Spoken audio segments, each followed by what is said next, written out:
everyone. Happy Saturday. We made it to the weekend. Woohoo! Thank God. Let me clean up my glasses here real quick.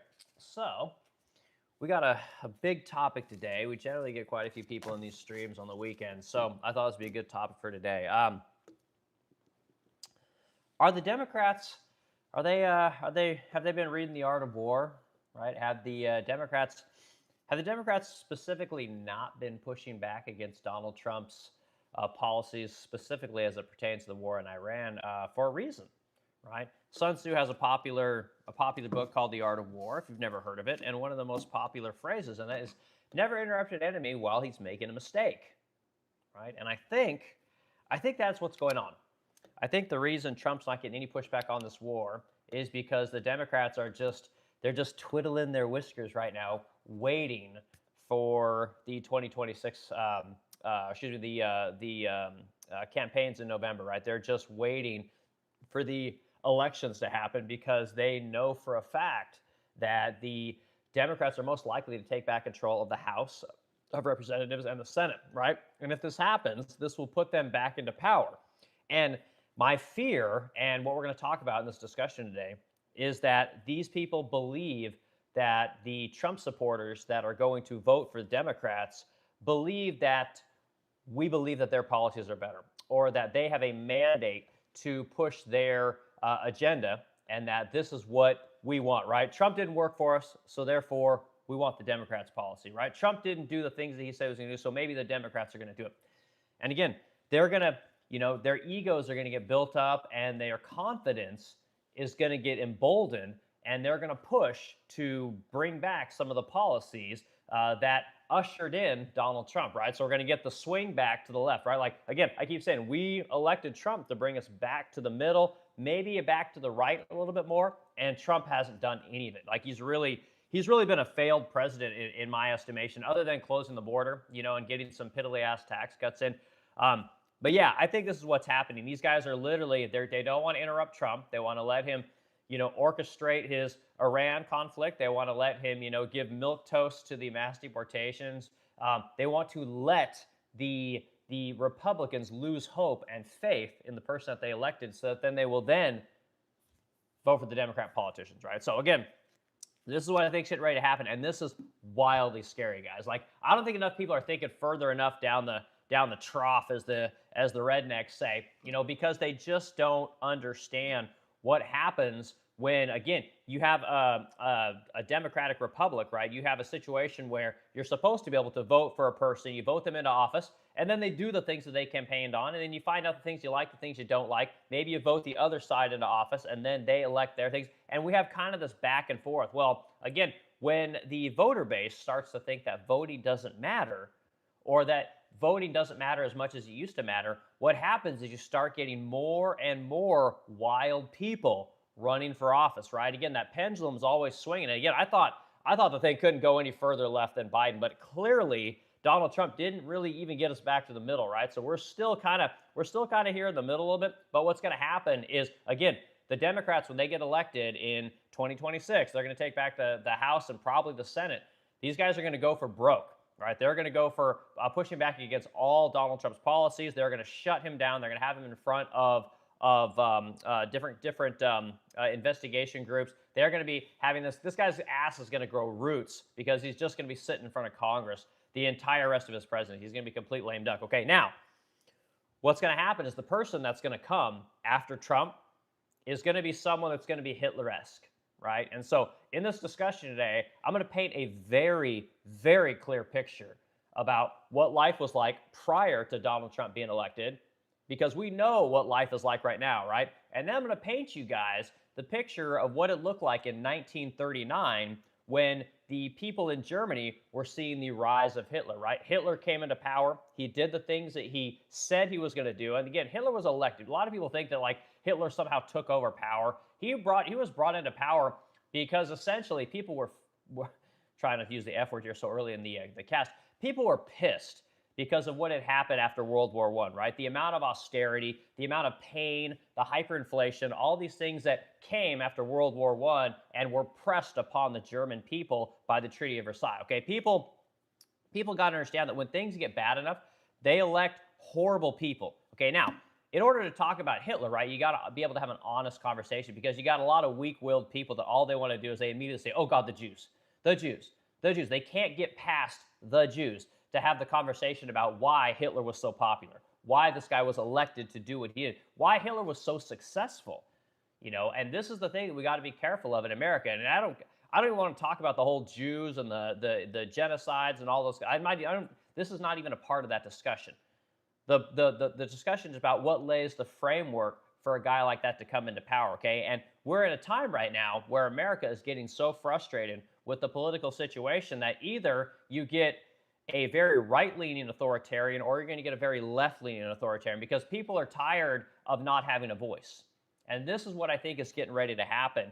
And I think Trump is literally going to be the catalyst for this. He's the first president where I think his base is literally going to reject him until somebody of major consequence comes into power and they'll vote for him. I'll vote for him, right? Because again, I'm tired of the way our country is operating. It's getting old. It's getting, like I said, very taxing to have to deal with the country that we have here going on. So, okay, let's dig into this conversation today. We're going to start off with some news headlines and let you guys know kind of the stories that are important to me, some of the things you may know about, you may not know about.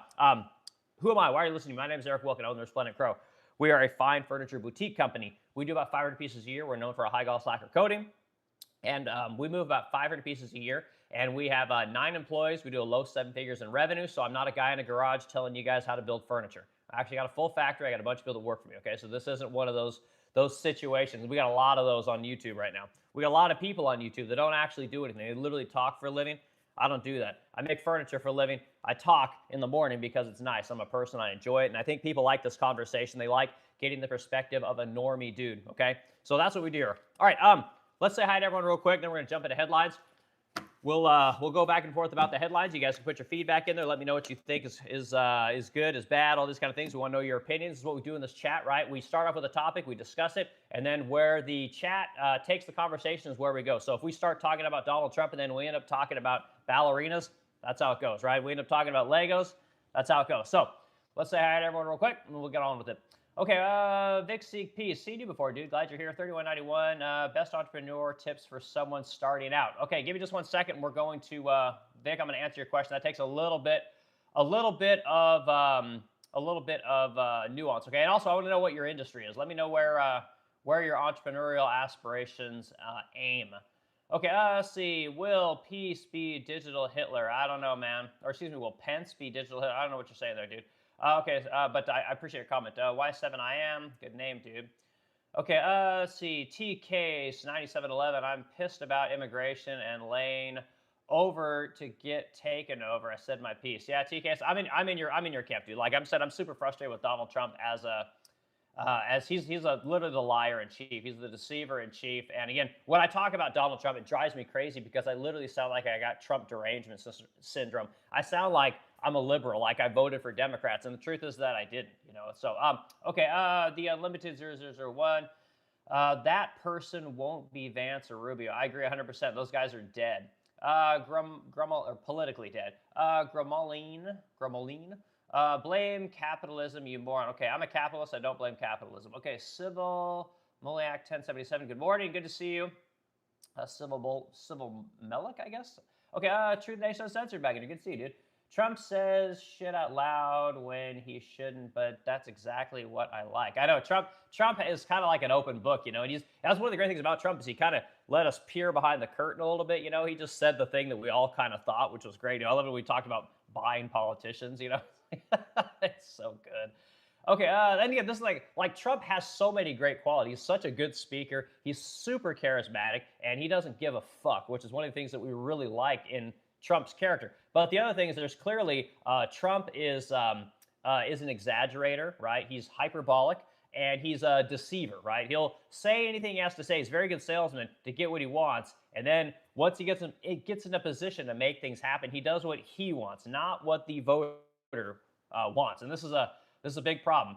Okay, let's see. This is Damian Phillips, 8420. Okay, your message redacted. Drastic Plastic 252. Good morning. J.R. Brown, 1978. You are absolutely correct. Unfortunately, it's like choosing the devil or his brother, and it's all controlled. We have the illusion of choice. J.R. Brown, that's a great comment, dude. I completely agree with you. In fact, you said it probably better than I can. But we live in this binary world, and unfortunately all we can do is talk about the issues and try and expand people's understanding about these individual issues so people understand that not everything's binary, right? If you don't support the war in Iran, it doesn't mean you hate America. Or if you don't support, the war in Iran, it doesn't mean, you hate the troops. It's we got a lot of this going on here today. If you don't support the Paris Climate Accords, well, then again, you want the world to be polluted. You want people to, have dirty air and dirty drinking water. Like there's a lot more nuance in the world. So we're going to talk about these things today. Okay, this is digital. I meant Vance, digital, Hitler, have not had coffee. Okay, well, I guess, okay. Good morning, guys. Cheers. J-Paul, good to see you. J-Paul 3808, good. Damian Phillips. 8422, how do you feel about Candace Owens? Personally, I honestly like her, but I know there's other. No, so I don't know anything about Candace Owens. Like I said, I've watched some of her casts. I know chicks like her. My wife kind of likes her a little bit, but I have no comment on her.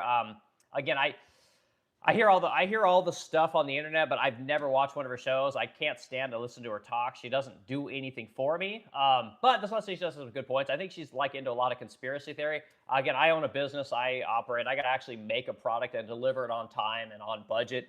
I don't think she lives in that world. I think a lot of these talking heads live in that world. So, okay. So why are you familiar with Tor Mares of Taurus? No, I'm not. I have no idea what that is. Y7IM. Okay, Mike Murphy's in here. Mike, good to see you, dude. All right, good morning. Glad you're here, Mike. All right, Rolf Palmquist 5095. Trump's only show is he's brain dead, but the best thing he is make people come together against USA. Yeah, maybe. We'll see. Okay, last comment here before we get on to our talk. Let's see, is Mohamed Hanovic? Mohamed has another, man, I'm sure it's 5138. Okay. What is this discussion? Okay. So the discussion for today is that Democrats think that they're reading the art of war. Right? They think they're being Sun Tzu, right? By never interrupting an enemy while he's making a mistake, right? And this is Donald Trump and this Iranian conflict, right? If you guys remember, the Democrats fought Donald Trump his entire existence. They fought this guy. They were constantly in the news talking shit on him, pushing back against him. They impeached him twice, right? They talked about this guy being the devil. He's Hitler incarnate. He's an authoritarian. All these kind of things. They fought this guy like I've never seen a politician get fought before. And now suddenly they're silent. Like you don't hear anything. It's pretty much dead silence. Like after they got the victory on the ICE agents in Minnesota, they've completely shut up, right? And I believe it's because they're letting the Republican Party, they're letting people like myself who are fairly conservative people, they're letting us destroy each other over Donald Trump's inaction. They're letting the Republican Party destroy itself over the fact that we finally got a guy in here who's supposed to do the things that we've wanted for 10 years, 20 years at this point, and he's done almost none of it. Or he's done an extremely watered down version when we literally elected him to be a Caesar-esque figure. We elected him to be a Hitler-esque figure. We elected him to be an authoritarian figure, right? To really push hard because we had gone so far left. We needed someone who didn't give a fuck to come in and push really hard. And while, again, when you guys hear the word Hitler, you immediately think, oh, God, genocide, cooking the Jews and all this kind of stuff. Like, we don't talk about that kind of shit on this cast. There's nothing like that. We're talking more about the guy doing the thing that he elected him to do, right? And so in our discussion today, I'm going to paint you guys the picture of what happened in 1939 after Hitler had come into power, he was voted into power, and what he did for the German people, okay? So, again, you got to be able to have an honest conversation about what happened in Germany after Hitler came to power, right? And again, if all you focus on is the genocide and the bad things, you're never going to have a real discussion about what authoritarianism and fascism looks like and how these people come to power. That's what we're going to have. We're going to have an honest conversation about it. And if you guys don't want to hear this kind of stuff, move on, because that's what we're going to do today. And again, I'm going to go back and forth with everyone. We'll talk. We'll get all your comments going on here, and this will be a good conversation. So I got 2 or 3 hours with you guys this morning. I've got to go into work, but I'm going to go a little bit later. So I'm looking forward to this discussion. So thank you, everyone, for being here. Okay, let's start out with news and headlines. I'm going to go through 3 or 4 headlines that I think are important, and then we can go back and forth. I'll read your guys' comments, and then we'll dig into the heart of our conversation, which is essentially I'm going to paint for you guys the picture of what America looked like before Trump got elected the second time. And we're going to paint the picture from the Democrat perspective, right? Because I want you guys to really understand what these people were thinking about and what they considered to be victory. Okay, we're going to paint that picture. Okay, headlines. All right, so believe it or not, guys, right now in the House of Representatives, currently the House is talking about impeaching Donald Trump. This is what is on the floor as we are having this discussion right now. These guys are on the floor discussing the impeachment of Donald Trump. So believe it or not, guys, this is what is coming in 2026. After these guys take the House and the Senate, this is all they're going to talk about, okay? And rightfully so, if I'm being completely honest, as a Trump supporter. Trump had a vision. If Trump would have stuck to his guns and done the mass deportations and not started this Iran conflict, Trump would probably have overwhelming support, and probably the House may have gone to the Democrats, but the Senate absolutely would not have gone to the Democrats, right? And it's very normal for the president who gets elected to then lose a piece of Congress in the next election. It's very common, you know. So okay, so they're talking about impeaching Donald Trump right now, literally on the House floor today. I don't know if people understand this, but this is what's going on today. They're going to go after this guy like you've never seen. Okay, they're going to get back to going after this guy. Believe me. Okay. Other story I want to talk to you guys about is we are in partial shutdown of the federal government, day 41. I don't know if people know this, but literally the government is in a partial shutdown right now, which I think is kind of funny. We're acting like nothing's going on. One of the things that is a problem right now is this TSA thing, right? We're hearing, oh my God, the House voted to fund the TSA, right? Oh, Donald Trump says he's going to take money from the one big beautiful bill and he's going to pay TSA out of the Department of Homeland Security funds. Okay, here's the thing you need to know about what Trump just did there. When he said that, Trump got $180 billion specifically for mass deportations. He's taking that money and trying to pay the TSA with it, okay? Again, I hope the Democrats go after this guy. I hope they fucking impeach him, and I hope they throw him out of power, okay? Donald Trump literally got everything that he needed to do the thing that we elected him to do. He's not doing it. He won't do it. He refuses to do it because he's not responsive to you guys. He's not responsive to me. He's responsive to the donors, right? He's responsive to the people like Miriam Adelson that gave him $100 million, right? He's responsive to big agriculture. He's responsive to big construction, right? D.R. Horton, Pulte, Lennar, all these kind of people that need that illegal labor to build houses, right? The meat processors like Cargill, Smithfield, Tyson, these people that need that cheap labor to come in here and process all your guys' meats, okay? Trump did not do what he was elected to do, okay? So again, partial shutdown. So that's why you guys can't fly anywhere. That's why the airports are all fucked up. It's because, again, he doesn't want to do his job. All right, now, lawmakers are getting ready to go on recess. Okay, so after they start talking about impeaching Donald Trump, guess what? They're going to go on a 2-week hiatus. So again, in the middle of a government shutdown, again, where politicians get to skirt the TSA lines because they're special, in a government shutdown where politicians get paid, right? They still get a paycheck. It's just disgusting what we are allowing in this country. Allowing this kind of bullshit to happen, allowing our politicians to live in a completely different set of rules, allowing our politicians to have a completely different set of health care in our country is why a Hitler-esque figure, a Caesar-esque figure can potentially come into power. We are setting the stage for doom. We are setting the stage for massive problems in this country, okay? All right, now, other story I want you guys to know, there's a 7.7 earthquake in Burma. Hey, oh my God, why are you talking about earthquakes? Why are you talking about this kind of stuff? It's got nothing to do with politics. It's got nothing to do with Trump and the war and Democrats and Republicans, all that kind of stuff. It's important, okay? One of the things that I'm always railing against on this stream is how America always goes and helps everyone, okay? Guess what?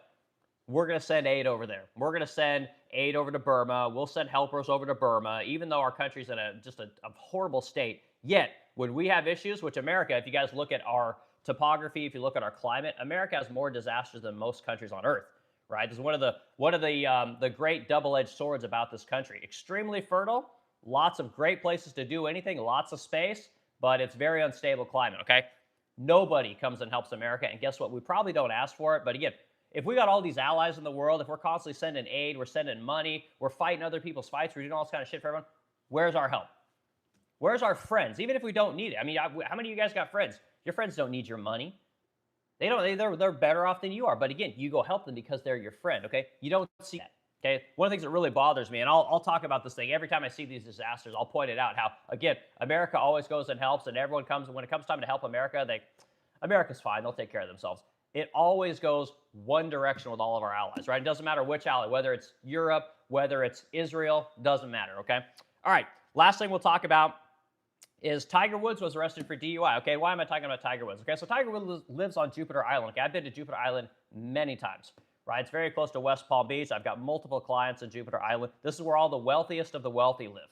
You know, everyone thinks, oh God, they all live in Nantucket. They all live in Martha's Vineyard. No, they live on Jupiter Island. And again, a lot of your wealthy people have moved down to Florida. This is one of the places that has the most expensive real estate in America.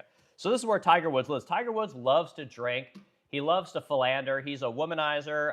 The guy's a fantastic golfer, but he's also a piece of shit, right? And this is the paradox between great people.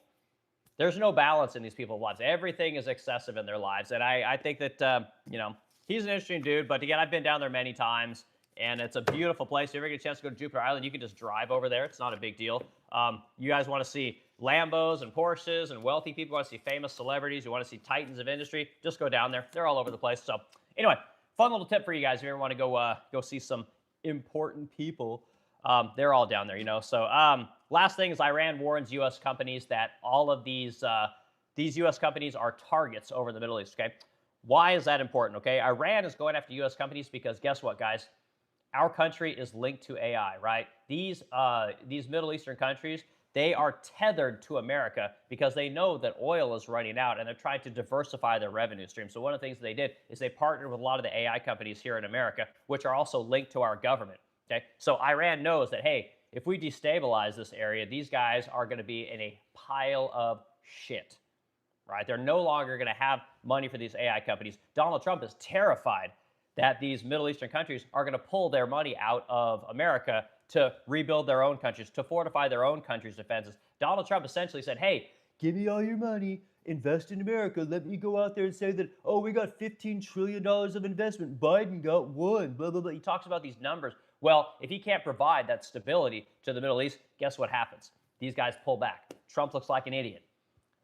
This is another reason why we are fighting this conflict in the Middle East, okay? Again, none of us voted for this shit. None of us voted for this AI bullshit.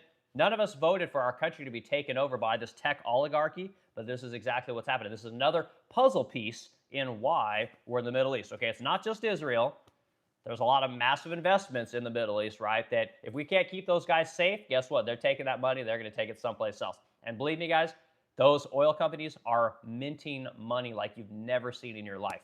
Okay, so all right, let's dig into comments. Let's get into the bulk of our discussion. We'll talk about is the Democrat Party going to overextend their hand, right? Are they basically going to think like, oh my God, all these Donald Trump voters, they love us, right? These people aren't going to vote for Trump. He deceived them. He didn't do what they said they're going to do what we want to do. Are these guys going to think that they have a mandate to push this left-wing bullshit, right? Are they going to think that they have a mandate to push this climate change garbage, right? Are they going to push this academic garbage, right? Are they going to push this, you know, we're better than the Republicans, you know, we have better ideas than the Republicans? Are they going to think they have a mandate to push this bullshit? I'm going to paint for you guys the picture of what life looked like prior to Donald Trump being elected, okay? Okay, let's say hi to everyone real quick and we'll get the conversation going. I appreciate you guys being here this morning. If you guys want your comment read right away, Vic, I haven't forgot your question. If you guys want your topic read right, or your comment read right away, do the super chat, super gift, all these kind of things. We'll read it right away. Otherwise, we get so many people coming here and talking. I just scroll to the end and I start reading. Okay, so again, sorry if you get in here early, you can get your comment read right away. But otherwise, it's very difficult to get to everyone. Okay. So we're going to start with Spirit of the Bruh. Great name, man. Okay, first term too. Okay, I'm not sure you're saying that. Let's go Mahmed Hans Navik, 5132. Direct democracy and referendums, that's the solution. Okay, man, we'll see. Mike Murphy says, Donald Trump twice. I wish I had never voted for him the second term. He's a joke. Yeah, I voted for Trump 3 times. I mean, technically speaking, right? There was his first term, 2020 and 2024. And again, I'm just wildly disappointed. I think a lot of people are wildly disappointed. And this is why I'm having this discussion today, is because that we voted for something and we want that thing to be done. It's not being done, and it's almost as if the Democrat had been elected, we'd probably be in better shape. You know, at least the Democrats don't lie. They don't lie to their voters. They give them exactly what they want, okay? And again, I'm going to paint the picture of what life was like before Donald Trump was elected so you guys can understand this is what we're going to go back to, right? And this is how it's going to be. And again, when people like Megyn Kelly say, oh my God, you have to vote Republican. You've got to vote Republican. You cannot vote Democrat. We cannot do this. We're going to go back to, you know, Democrats going after Americans, right? Censoring speech, all these kind of things. And you know what?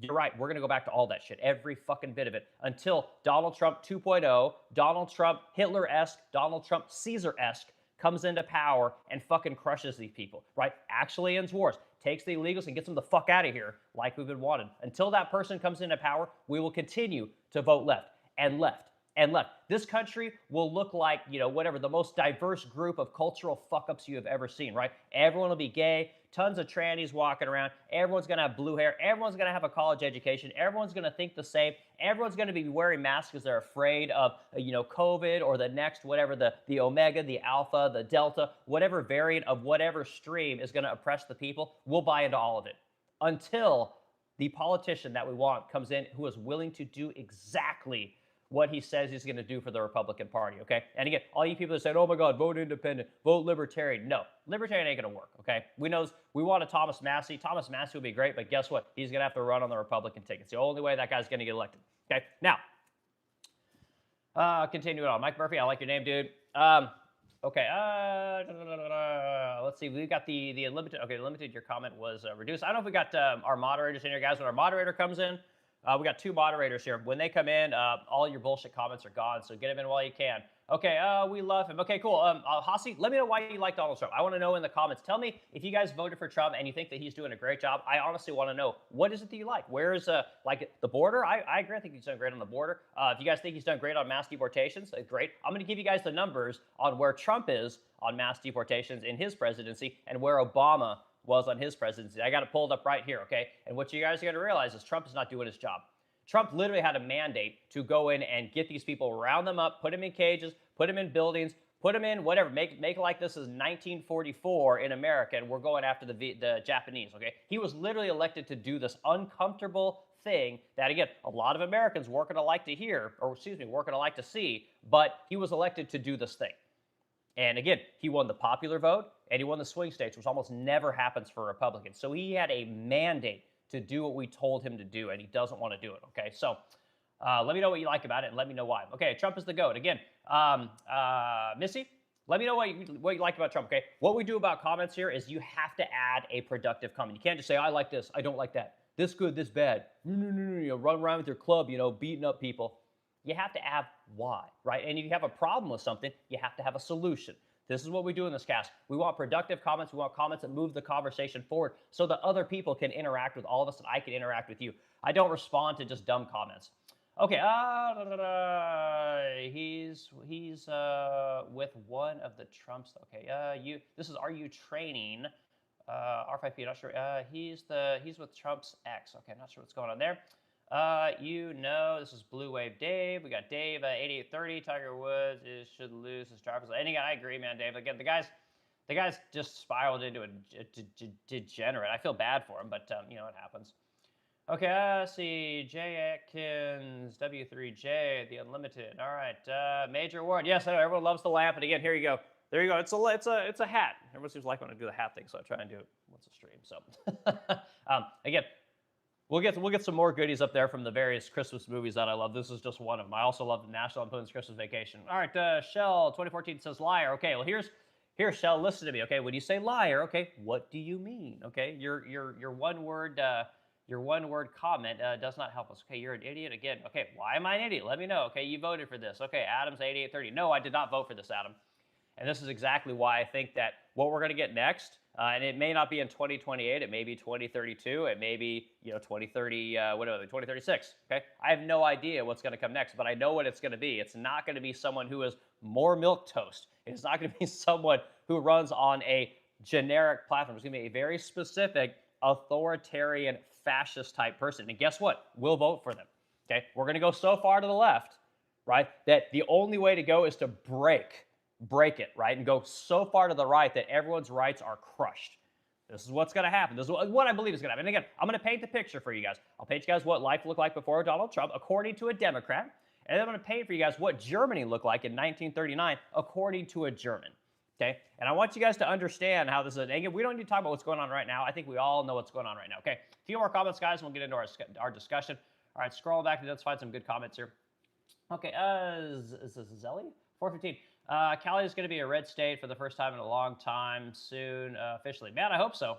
Again, as someone who grew up in Oregon, I watched Oregon get destroyed by California's virus, right? This cultural appropriation, blue-haired super academic, woke culture moved up into my state, destroyed it, and then moved up into Washington, destroyed it. And again, California's a beautiful state. It's the most beautiful state in America. I used to love going there. I spent lots of time in Napa Valley. I love it there. Our kids went to college there at UCLA. Like it's a great place, but it's just turned into a dystopian nightmare from a getting anything done. Right. In my last cast, I talked about how the rail projects aren't getting done. Right. You guys can't do anything in that particular state. It's just waste upon waste upon waste. The homeless issue never gets fixed. The infrastructure projects never happen, and the money keeps funneling in, and taxes keep going up. The gas taxes keep going up. All of the major businesses, like the gas companies, they're all leaving. Valero left, Chevron left, Phillips 66 left. All of the tech titans that built up California, had this massive,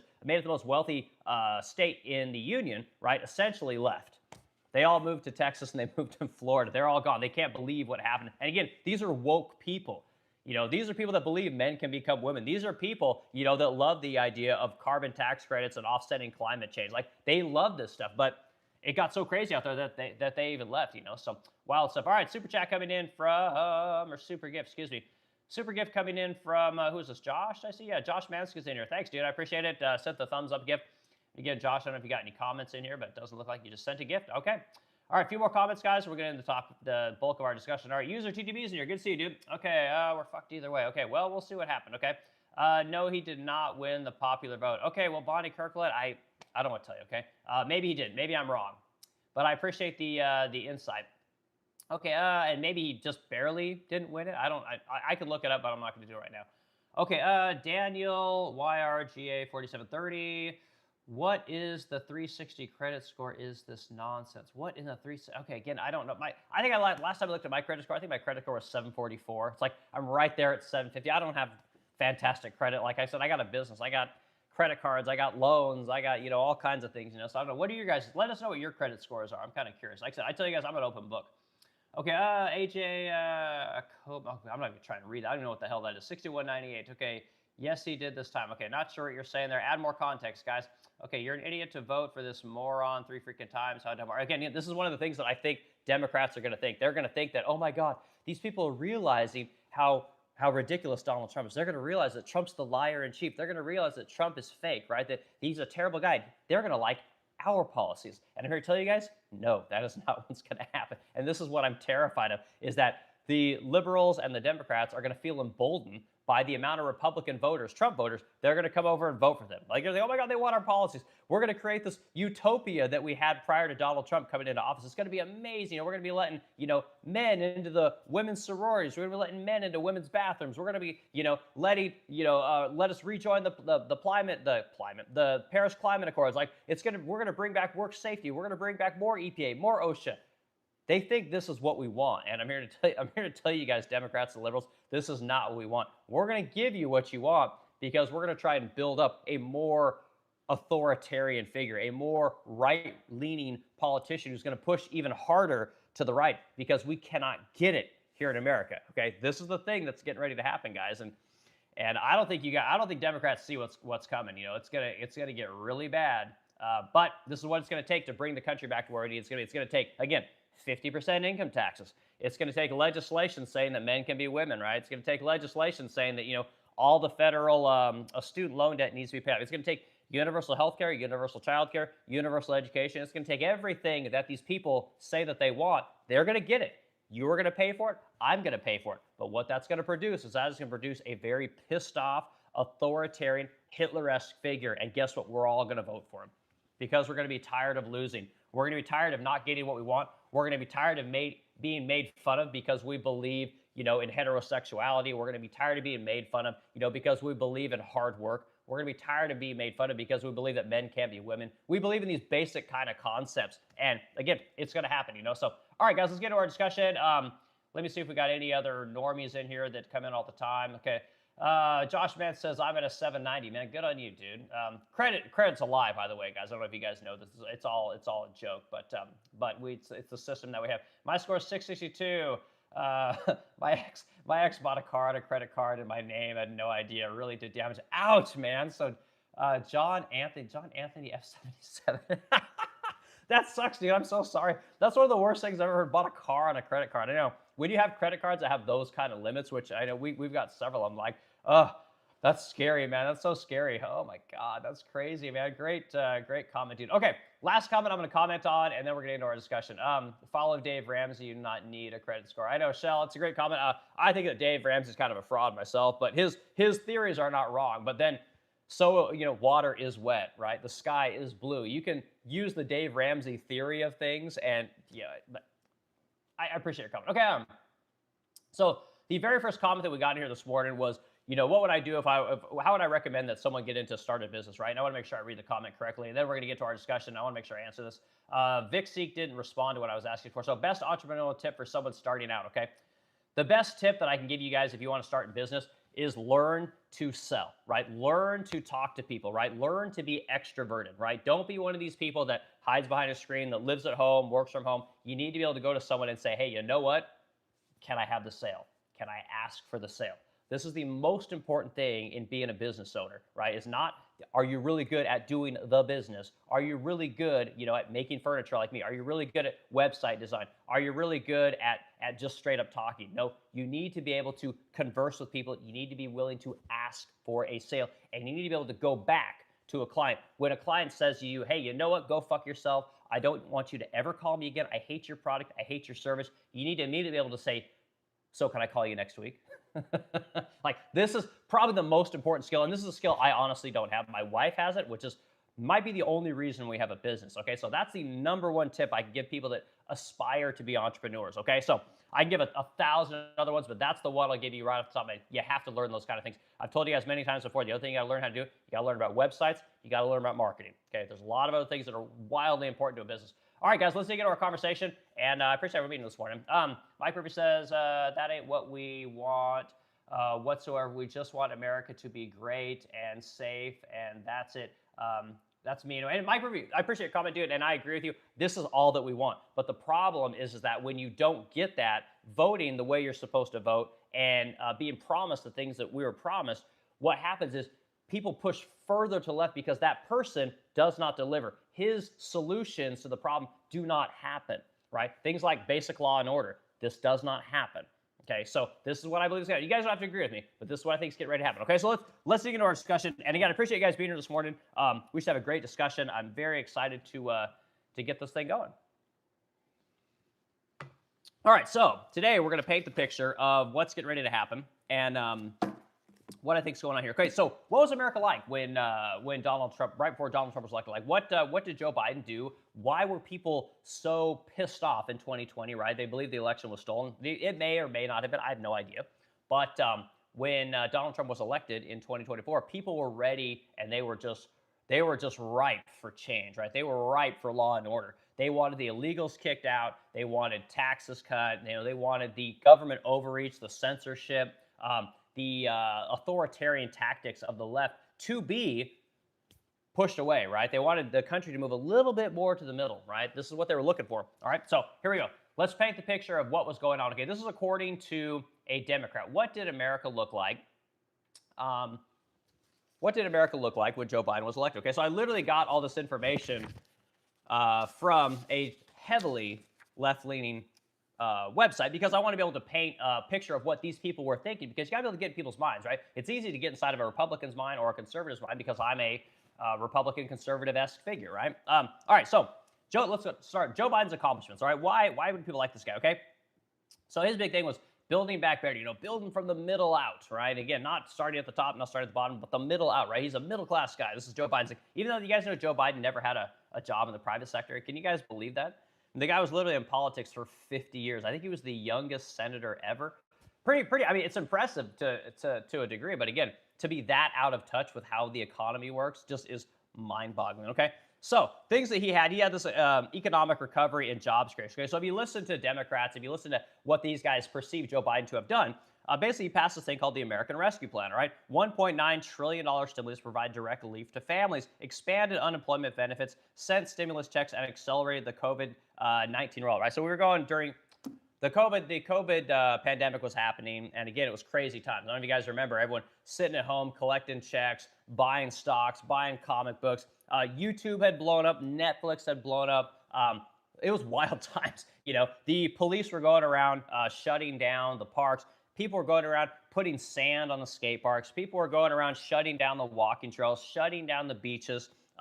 This was Joe Biden's America. This was the left's answer to COVID, right? This is the academics' answer to a novel virus, right? A sickness, okay? Now, you don't have to agree with it. I'm trying to paint a picture, okay? So this is one of the things he did. He passed this thing. It's $1.9 trillion. Again, all funded by debt.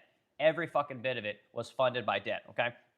So if you are a Democrat, you thought that Joe Biden created over 16 million jobs, right? This is the data. This guy literally created 16 million jobs. What they don't tell you is that, again, when you shut the economy down, there's the only thing to do is go back to work, So most of those jobs were bullshit, right? You destroyed the economy and then took credit for when it opened back up, okay? This is what Donald Trump is doing today in the Strait of Hormuz, right? He literally goes in and fucks up the entire strait over there. It completely destabilizes the world with the situation with the oil and gas market, right? Now, he wants to blame other people like Europe. He wants to blame anyone he can for the problems in the strait. Guess what? He's going to take all the credit for when it opens back up. He's, I built it back up. I made everything better by opening up people's eyes to what was going on in the strait. Like, Donald Trump's going to do the same thing. It's just disgusting what these people do, okay? Guys, you're going to have to give me a few minutes, guys, and we'll dig back into comments, okay? So he takes credit for creating 16 million jobs, okay? Completely destroyed the economy and then wants all the credit for rebuilding, okay? Do you guys feel like the economy is better? Like, what kind of economy did we rebuild? I want to make sure you guys understand. We literally are in the most, what's the word I'm looking for? The most uppercase K economy I think we've seen in our lifetimes, okay? So what was built back was not necessarily a good thing, okay? Achieved robust GDP growth, right? Culminating above 12%. People actually think that Joe Biden and his administration created massive GDP growth. Again, when you shut everything off, the only thing that can happen is shit gets better, right? If you guys remember what happened under Ronald Reagan when Paul Volcker jacked rates up to 20% because of all the inflation that happened from Jimmy Carter, what happened was you had an economic boom because shit had gotten so bad, right? So when things get terrible, like you shut the economy down or everything becomes unaffordable, the only thing that can happen is the economy can go up. So again, wild what these guys take credit for, okay? See, catalyzed over $1 trillion in private sector investments.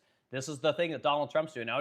Oh my God, I got $15 trillion in here. The Saudis, the Singaporeans, the Japanese, everyone wants to invest in America. It's the hottest market in the world, okay? Biden had $1 trillion.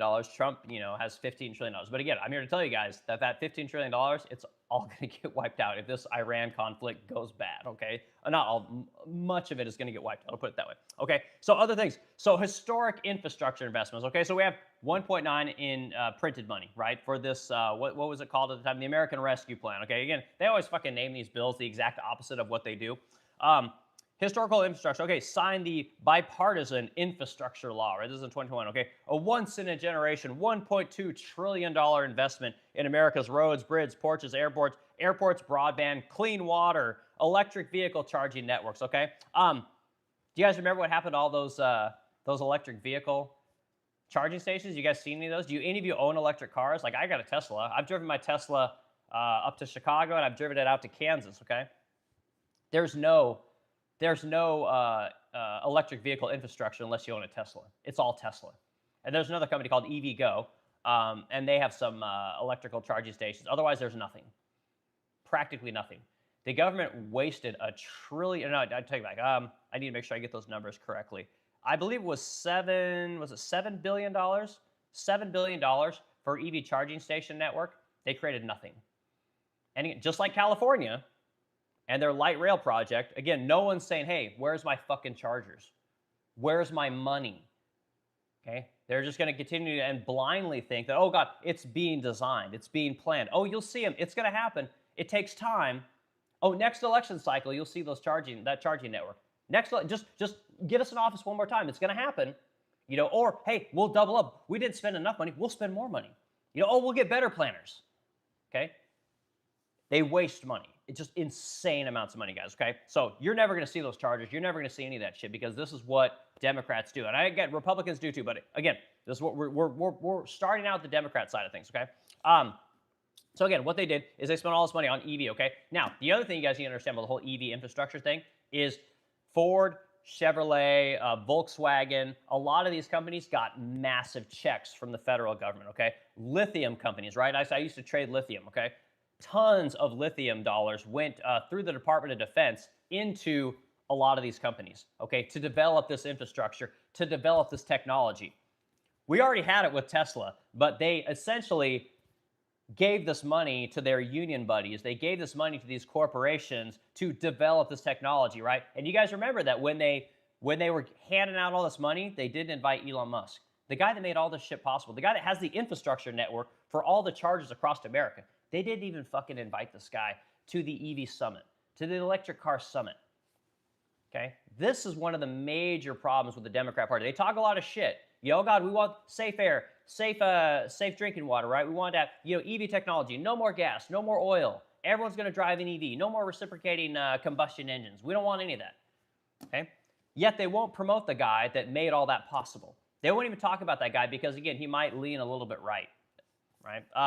Wildly frustrated what they did in this this infrastructure law. It's so sad what these fucking people do. It just drives me crazy. Okay, launched over 72,000 infrastructure projects, right? You guys remember all the shovel-ready jobs from the Obama era? Okay, this is the same thing.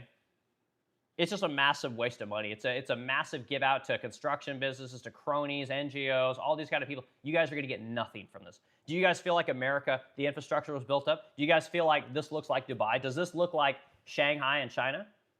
There isn't a city in America that looks like those places because, again, when we send money out to make the infrastructure better, it doesn't. These guys are still fucking trying to spend money on broadband. Elon Musk has literally built a satellite network that webs across the world, that beams signals down from outer space. They're still trying to dig fucking holes in the ground for fiber optic cable, okay? This is what they sell you guys. And again, you vote for it. You lap it up like dogs, lapping up water in a fucking food bowl. Like, it's insane. It's insane what we vote for in this country, okay? A few more things, guys. I'll get into the comments. Just hang in there. Wildly frustrated what was happening there, okay? So again, more printed money, more projects that go to nowhere, more bridges to nowhere, more shovel-ready jobs, right? More EV tax credits, more EV infrastructure, okay? All this kind of shit. More vaccine money, right? More National Institute of Health, more money to those guys. Again, this money goes nowhere, guys. It creates nothing. Absolutely nothing. The bulk of the money we spend in the federal government is waste, fraud, and abuse, okay? And you guys, it's Social Security, it's Medicare, okay? That's where the waste, fraud, and abuse is, I'm here to tell you. Okay, so we got the infrastructure projects, right? So we got delivered large investments in clean drinking water delivered the largest investment in clean drinking water in U.S. history and funded the removal of toxic contamination in communities, okay? Again, they always talk about clean air and clean drinking water, and they spend tons of money working on it, okay? It's not a problem here. Again, go to China, guys. Go to India. Go to any of these places, that have massive manufacturing, that have massive industry, and you'll see what real pollution and dirty water looks like. You can't even fucking drink the water in India. Okay? You can't even breathe the air in the cities. It's literally noxious. My wife was just there in December. She couldn't fucking believe how disgusting it was. Okay, because she lived in America for 25 years, went back to India and was just astonished at the quality of the air. It was wildly disgusting. Okay, she was literally getting headaches. She couldn't sleep. Bad situation, okay? So again, America's doing just fine, all right? Climate action and clean energy leadership, okay? Rejoined the Paris Climate Agreement on day one, set ambitious goals of cutting U.S. greenhouse gases estimated by 50% 2030, okay? America doesn't create that many greenhouse emissions, right, as compared to the rest of the world, because guess what? You need dirty energy in order to grow your country. And again, we got a ton of people that are poor and starving. They don't give a fuck about that kind of stuff. This is a luxury belief, right? And when I tell you guys, one of the big things we talk about on this channel is the regulatory problems that we have here in America. The reason you can't get a job in America or get a wage or negotiate your salary and your benefits is because, again, the corporations will just send the work to the place where none of this shit exists. While you're crying about, carbon emissions and clean air and clean drinking water, the fucking businesses are sending the work to the third world. Or they bring the third world in here and they hire those because they don't give a fuck about it either. Because where they come from, clean air and clean drinking water don't exist. It's an actual real problem. They come here and they're like, what the fuck are these Americans crying about? This is great. This is the problem, guys. I talk about it all the time, okay? Next thing is healthcare and prescription drug reform, right? You guys are going to get. They always tell you guys that oh my God, we're going to make healthcare more affordable. We're going to have more subsidies. ACA, Obamacare, right? It's going to make the healthcare affordable for everyone. Okay, here's the truth about healthcare, guys. If you make $75,000 or more in this country, which is basically middle class, guess what? You don't get a subsidy. Your healthcare is going to cost you $3,000 or $4,000 a month with massive deductibles, and they're not going to pay for jack shit, right? The copays are massive. They don't want to pay for anything. And this is where healthcare is today because of the federal government, because they got involved, because we allowed the fox into the hen house. This is why you guys can't afford anything. Okay. Meanwhile, we got all the money in the world and all the time to help Europe out with NATO and to help Israel out fuck up the Middle East. Okay. And again, all these places, everywhere, they all have universal healthcare. Okay. But you can't get it here. Okay. This is one thing I talk about. I'm wildly open about what a wild hypocrisy we have going on in this country, okay? There's another thing to talk about, right? So again, they capped insulin at $35 a month. That's one of the big things. They literally listed this out as a line item, okay? Most people don't give a fuck about insulin. Is it a problem? Yeah. You want to know how to fix the insulin problem? Start taking care of yourself, okay? Diabetes is the one disease that is literally reversible. Diet and exercise takes care of it in 80% of all the cases. Okay, but again, we don't want to push health here, right? We don't want to push, getting out and actually walking, maybe doing a little bit of jogging, maybe lifting some weights, maybe not eating all the McDonald's, maybe, eat a head of lettuce, maybe eat some of that rabbit food that everyone's always talking about. But here's the thing, guys, if you actually take care of yourself through exercise, diet's not as important. Again, all the experts will always tell you, oh my God, diet's way more important than exercise. I call bullshit. As a lifelong athlete, I call bullshit, but whatever. I'm not here to argue about health things. So again, these guys, again, massive investments in cancer prevention, including major clean water initiatives to reduce exposure to toxins linked to cancer, okay? Here's the thing. When you guys go out to California, when you go out to the academic capital of America, guess what? Everything is a carcinogen. You can't make anything out there. You can't send anything out there.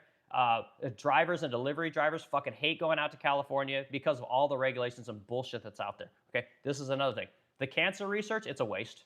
Fucking all of it's a waste, okay? The only dollars that should go into cancer research are the people that want to give their own money because it's a black hole. Not say that it's not important. It's absolutely important that we solve this cancer problem. There are carcinogens. Again, I worked in aerospace. Fucking everything's a carcinogen. I was exposed to hexavalent chromium for a decade of my life, okay? So if anyone's going to get cancer, it's going to be me, okay? I'm wildly aware of what carcinogens are and things that cause cancer, okay? Cancer research at the federal level is a black hole of waste. All right. Veterans care and support. Again, everyone always talks about the veterans. Okay. I'm not even gonna talk. We don't even talk about veterans care. Like again, it's all bullshit. This country doesn't support vets. Give me a fucking break. This country has never supported veterans. Okay. Social progress and civil rights. All right. This is the big one. This is the one the lefties just love more than anything. Okay. Sign the Respect for Marriage Act. All right. Codifying protections for same-sex and interracial marriages. Like fucking anyone's ever given a shit about interracial marriage. I have an interracial marriage. Like, get the fuck out of here. Appointed Ketanji Jackson Brown, right? The first black female Supreme Court justice, okay? Again, borderline fucking retarded, but again, they love to claim this. Oh, God, she's a woman, okay? Remember, I'm the guy. I'm tired of all the woman bullshit. I'm fucking tired of it. I'm over it. Women create nothing that helps society. They only create things that help other women, okay? Now, again, find a business, and I challenge everyone. Find a business, find a great innovation from women, okay? You'll find a handful of them. Look at businesses. How many businesses do women start that help humanity, that help men? None. Almost none. Then flip it. How many things do men create that help everyone, that help women? Okay? It's, again, I talk about this, again, I sound like a misogynist pig. It's just the truth, guys. Foreign policy and national security. Rebuilt alliances and restored U.S. global leadership after years of isolationism. Do you guys feel like we were isolationist? Do you feel like for the last 25 years being over the Middle East, does that feel like we're isolationist? Going over being the proxy for Ukraine and the Russia-Ukraine war, do you feel like that's isolationist? Because I sure as shit don't, okay? And again, I'm going to speed through the last couple of things. Supported NATO expansion. Okay, again, a lot of us would argue that the reason the Russia-Ukraine conflict is going on is literally because NATO expanded too close to Russia. Russia told them, don't do it. They fucked around. They found out, okay? That's how I see it. All right, additional notable actions. Bipartisan Safer Communities Act. Okay, do you guys feel like the communities are safer? Do you guys feel like Chicago? Black people killing black people every fucking day of the week. Do you feel like that's gotten better? Do you feel like the liberals really accomplished something there? Because I don't think anything happened. I think black people have been killing black people since I was born, and it's never stopped. But we love talking about any, white police officer that shoots a black police officer. But we don't want to talk about black people killing black people every fucking day of our lives. Well, that's poverty. Okay, well, again, let's fix the fucking poverty. Stop giving them money. Poverty would get fixed pretty fucking quick if they actually had to go work to make some money, okay? But we don't want to talk about, we're talking about jobs programs. We just want to give people money and talk about white on black crime, okay? Again, these people, they're fucking joke. This is the world that we lived in prior to Donald Trump. This is what ushered in Donald Trump to be in office, okay? So let's dig into comments. Let's continue our discussion. And again, now we're going to talk about what brought Hitler into power, okay? We're going to do comments for a few minutes, and we're going to talk about why was this guy the guy that Germany elected to help bring their economy up, right? To help bring pride back to their people, right? To bring back law and order. Why was Hitler the guy to do this? And again, this is my thesis. I believe that this is what we're going to do. We're going to elect a person that is like this because Donald Trump will not do what he was elected to do. He will let this country continue to slide into being controlled by the third world, to be controlled by countries that you and I will never go to being controlled and putting our money into a fucking black cesspool every day of our life. We have to work essentially 6 months out of the year to pay all of our taxes, federal, state, county, local, income taxes, property taxes, every fucking tax you guys can possibly think of. We spend half of our lives every year just paying those taxes, okay? We're over it. We're done, okay? So we'll talk about why Hitler was brought in office. And I think it's as plain as day, And again, I told you guys before, this isn't a Jew, Israel, genocide conversation. This is an honest conversation about why this guy was elected, okay? You're going to see a lot of comparisons to today, all right? So, all right, guys, I appreciate you being here. If you guys want your comment read right away, you're going to have to do super chats. You're going to have to do super gifts. We can't get to everyone like I would like to. And I want to make sure I didn't miss anything. Okay, so we're in good shape. We got all the super gifts. Okay, cool. Here we go. Let's see what we got in here. Again, I appreciate all you guys' comments. Add to the discussion in a meaningful way. Don't just put some little stupid quip in there. Add something that someone can talk about, okay? Okay, we'll start with flocking around KC, man. Great name. Flocking around. You are exactly the kind of person Trump wanted to vote for him. Comparing India's water in dispute to not protecting ours is crazy insane. No, again, and you're one of these binary guys that I'm talking about. You're thinking, oh my God, if you think India has dirty water, then America has the cleanest water. Or you're basically saying that, like, if I talk about how dirty India's water is, it means that I don't care about America's water, or that I'm going to focus on other things. Like, no, you can have two issues coexist. This is not a binary issue. You can have safe air and safe drinking water, right? I'm for all these things, right? But this shit already happens. This isn't something you need to spend more money on or more attention on. America's got it. We got that unlocked. Let's move on to another issue. Okay, places like India, they don't have it unlocked. They don't have the infrastructure. They don't have the money, right? They got the people, but they don't have that figured out yet. They'll get there, okay? So again, like these people that operate in this binary world, again, this is probably gonna be one of the new things that I talk about in a lot of my streams. We gotta get rid of this thing. If you guys watch that Sean Hannity interview on PBD, like listening to this guy talk about how Americans hate America because they don't support the military being over in Iran, right? This is wildly disingenuous. And most of us are over it. This is one of the reasons we're going to vote for Democrats, is because, again, we're tired of being told that because I don't support killing poor brown people that I hate America. Like, again, we're over it, okay? Again, I'm gonna tell you guys what the people were thinking of when Hitler came into power. You guys are going to see there's a lot of similarities between what's happening today. Flocking around, KC, I love your comment, though. I appreciate it. You actually gave us something good to work with. Okay, TK at the Ritz. My great name. Okay, are you Jewish by chance? No, I'm not. I don't know what the hell. I mean, I'm a mutt. Okay, let's see. Lilin in Gun. Okay, not sure what your name is there, dude. 4200 nuts. Okay, cool. TK at the Ritz. See, they all are born predisposed to schizophrenia too. Okay, well, I'm not sure who they are. Definitely from Europe. Okay, yeah, and I think I'm French and German if I'm not mistaken. But again, I'm an American.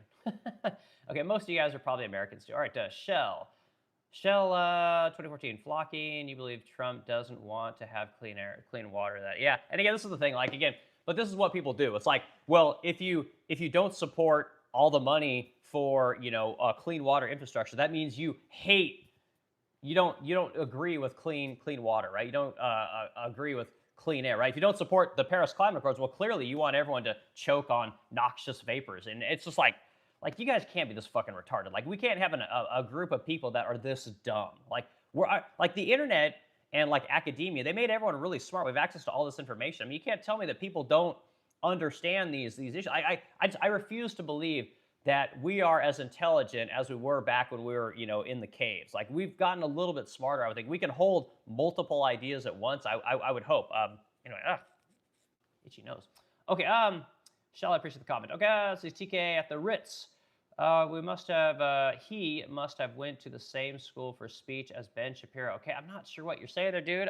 Ben Shapiro's, again, another one of these guys that's just, again, I think we could all agree that people like Ben Shapiro, like that Mark Levin guy, people like Patrick Bet-David, Congress people like Lindsey Graham, Ted Cruz, Randy Fine, and even Donald Trump. Like these guys support a foreign country more than they support our own country, and that's wildly frustrating as an American. I don't know why that is. I don't know how these people have followings. People believe this shit. But again, got all the money in the world for Israel. We got all the money for bombs. We got all the money in the world to support NATO.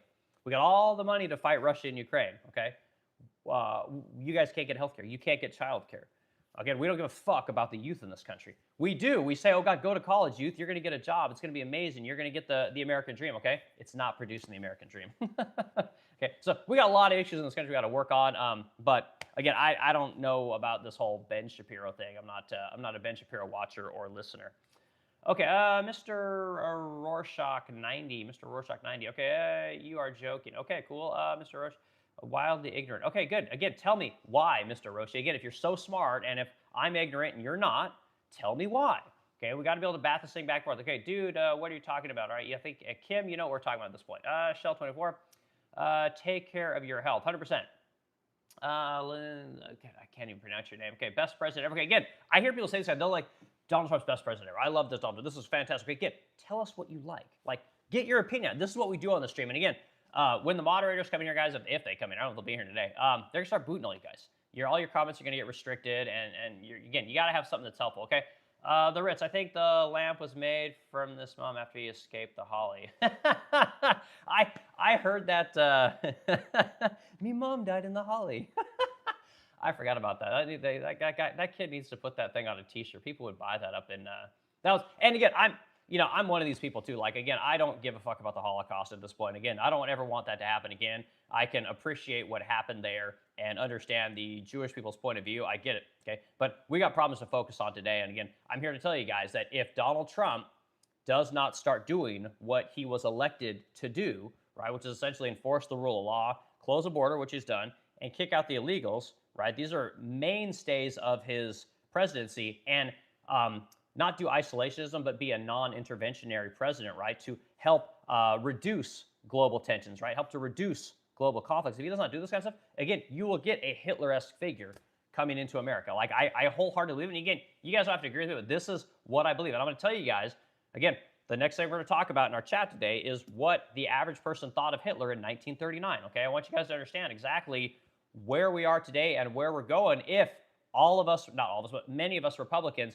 that voted for Trump vote to the left, okay? Because again, voting to the right doesn't change anything, guys. Again, the border might be closed, but we're still letting in gobs of Chinese and to prop up all of our academic institutions. We're letting tons of H-1B visa workers in here. We're letting tons of agricultural workers in here, okay? And again, we still got people coming over the border. The border's closed, but we don't know how many people are coming over, okay? We're still allowing the corporations and the businesses here in America, the entrepreneurs, to send all the work to the third world, okay? Trump was supposed to fix a lot of these things. Again, the tariff situation. Again, Trump is not doing any of it. All we're getting is more war. That's all we're getting. We're getting more spending. We're not getting a balanced budget. We are printing money and inflating entire generations of people from having the American dream. We're inflating their dreams away. We're inflating what makes America great. We're inflating all of that away. So that you guys can have, cheap fucking shit from China. It's wildly frustrating what Donald Trump has done to this country. All right. Okay.